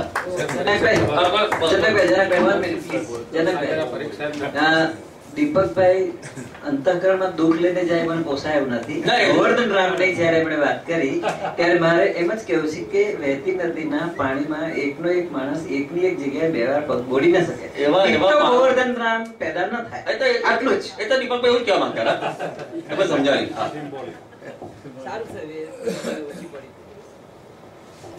મિત્રો, શિક્ષણ સાથે સંકળાયેલો છું એટલે અહીંયા આવવાનું મન થયું. સૂર્યકાંતભાઈની વાત સાંભળ્યા પછી કદાચ મારી અસ્થાને હોઈ શકે, પણ વશી સાહેબનો જે ઉકળાટ છે શિક્ષકો માટેનો, ત્યારે મારે એક ચોક્કસ વાત કહેવી છે કે હું પણ એક રક્ષિત શિક્ષક છું. તેમ છતાં મને મારા વિષયની અંદર રસ છે અને એટલા માટે હું વર્ગખંડની અંદર મારા શિક્ષણ કાર્ય સિવાયના સમયની અંદર પણ મારા વિષયને લગતું મારી શાળા કે મારા કેમ્પસની અંદર એ દાખલા તરીકે હું કલા શિક્ષક છું તો એને જીવંત રાખું છું. અને હું સ્વયંની પ્રશંસા નથી કરતો, પણ કદાચ મારી સ્કૂલની મુલાકાત લો તો તમે ચોક્કસ એવું કહી શકો કે આ શાળાના કલા શિક્ષક જીવંત હશે. મૂળ વાત કદાચ એવી હોઈ શકે કે કોઈ યુવક અને યુવતી લગ્ન કરીને કે લગ્ન કર્યા વિના સંતાન પેદા કરી શકે, પણ કદાચ સારા મા બાપ નહીં બની શકે. એટલે સારા મા બાપ ખોટી વાત ભાઈ આપવાનું બધામાં નીકળે. તમે તક આપશું બોલવાની, કરવાની પણ તક આપશે. આદર્શ માતા પિતા કદાચ ના બની શકે. એમ બીએડ થઈ જાય કે એમએડ થઈ જાય એટલે સારા શિક્ષક જ બની જાય એવું નથી. એટલે ખરેખર એ જગ્યા ઉપર સાચી તાલીમ આપવાની જરૂર છે કે તમે સારા શિક્ષક કેવી રીતે બની શકો અને ત્યાર પછી એમની ભરતી થવી જોઈએ. લાલુ પ્રસાદે આઈઆઈએમમાં લેક્ચર આપેલો, લાલુ પ્રસાદે, અને આમિરે 12th પાસ નથી. લાલુ પ્રસાદ અત્યારે ક્યાં છે? એટલે એ છે ને પ્રોબ્લેમ શું છે કે આપણે બધા આ બધી સેલિબ્રિટી જોઈને આપણે આવું પણ જનરલી એ અત્યારે ક્યાં છે? હા, આદત એટલે એ વસ્તુ ખરી આપણે અહીં પૂરું કરીએ. ફોટો આવ્યો કોઈ દાડો બહાર નીકળ્યા પછી ફોટો આવ્યો. સરસ મજાની વાત કરી. તમારું નામ હું ભૂલી ગયો. હે, નિકેન. એટલે હા, માતા પેલી એકતા બહુ સરસ ગાય છે, એનો હસબન્ડ છે ને બહુ સરસ કામ કરે છે. પણ એને ઘણી બધી સરસ વાત કરી કે શિક્ષકોએ શું કરવું જોઈએ અથવા કઈ રીતે. મેં પણ સર આપેલું મારા એમાં કે પેલો કરસ લોકો કહે છે પગ તરત અટકી જાય, એટલે આ ફોકસ કરવું જોઈએ. આપણે તો જનરલી એટલે હું મોડે વાર્તાઓનો જીવ છે, એટલે હું કહું છું કે મોટે વાર્તાઓ ભૂલાઈ ગઈ છે. અશ્વિનભાઈ ઘણી વખત કે દરેક શિક્ષકને 200-300 વાર્તા આવડવી છે. બાળકને મજા પડે, રસ પડે એ રીતે ભણાવતા ઘરમાં પણ નહીં ને સ્કૂલમાં પણ આપણને આવતું નથી. પ્રોબ્લેમ એ થાય છે. ઘણું બધું હવે તો બજારમાં મળે છે, એમાંથી કઈ વસ્તુ લેવી ને કઈ નહીં લેવી એમાં વાત કરી. સુરકાંતભાઈ બહુ આમ બોલ રીતે વાત કરી. પણ એટલે તો કે પણ જનરલી આપણે બાળકોને એ શીખવી નથી શક્યા કે કઈ વસ્તુ લેવી. આ દીકરો અત્યારે બહુ ટેલેન્ટેડ લાગે છે, પણ જયારે સમાજમાં આવશે ને એટલે આજે અમારા બાપા વાત કરતા કે ભાઈ જી ટીવી ના બધા જે આખા શો આવે છે એ શો માંથી કેટલા છોકરાઓ બહાર આવે એટલે સ્ટ્રેસ વગર કેટલા સેલિબ્રિટી બની શકે અથવા કેટલા એને જીવનનું મોરલ સમજી શકે, ખાસ તો જીવન વિશે સમજી શકે. એટલે આ બધા ઘણા બધા પ્રોબ્લેમ શિક્ષણમાં છે. એકંદર સરસ વાત થઈ. કાઉન્સેલિંગ તો ખરેખર હોવું જ જોઈએ, કારણ કે હવે જો કાઉન્સેલિંગ ન હોય તો કદાચ બહુ મુશ્કેલી આવે એવું છે. કારણ કે બાળકોની આંખ ઘણી બધી ખુલી ગઈ છે, એટલે એટલી બધી ખુલી ગઈ છે બાળકોને કે એને ધૂંધળું દેખાય છે. એટલે એ બાળકોની આંખ ખુલી ગઈ તો પછી એને પ્રકાશ આપવાનું અથવા એ કામ આપણે કરવું પડે. આપણે બધા બહાર નીકળીએ, આપણે ઇવન આપણા ઘરમાં આપણા કુટુંબમાં આપણે ચલો કોને કેટલા ભણાવીએ છીએ આપણા પૌત્રને કે આપણા દીકરાને કે કઈ 15 વાગે દીકરો ટીવી જો કાર્ટૂન જો બેસી ગયો, કેટલા નેશનલ જ્યોગ્રાફી જોઈએ છે સર્વે કરો. કોઈ દીપક વાત કરી કે 777 કામે છે કે નબળા શિક્ષકોને બહાર લાવો. એ તો 90% નબળા શિક્ષકો એમ કહે છે. ભાઈ એમાંની પણ જો એટલે આપણે સૌ સાથે મળીને કંઈક એવું કરીએ કે જેમાં આ બાળક બિચારો જયારે મોટો થશે ત્યારે ગૂંચવાઈ જશે. એટલે અત્યારે જે આવે છે બધું આ બધી સોશિયલ મીડિયાનું આવે છે. અંદરનું જે આવવું જોઈએ તે આવવા માટે એની સમજ વિકસાવી પડે, પરિપક્વતા વિકસાવી પડે. અને એ કામ આપણા સૌનું છે. શિક્ષકોનું તો છે જ, પણ આપણે વાલી તરીકે આપણે પણ એમાં બહાર નહીં રહી શકીએ. તો સરસ વાત થઈ.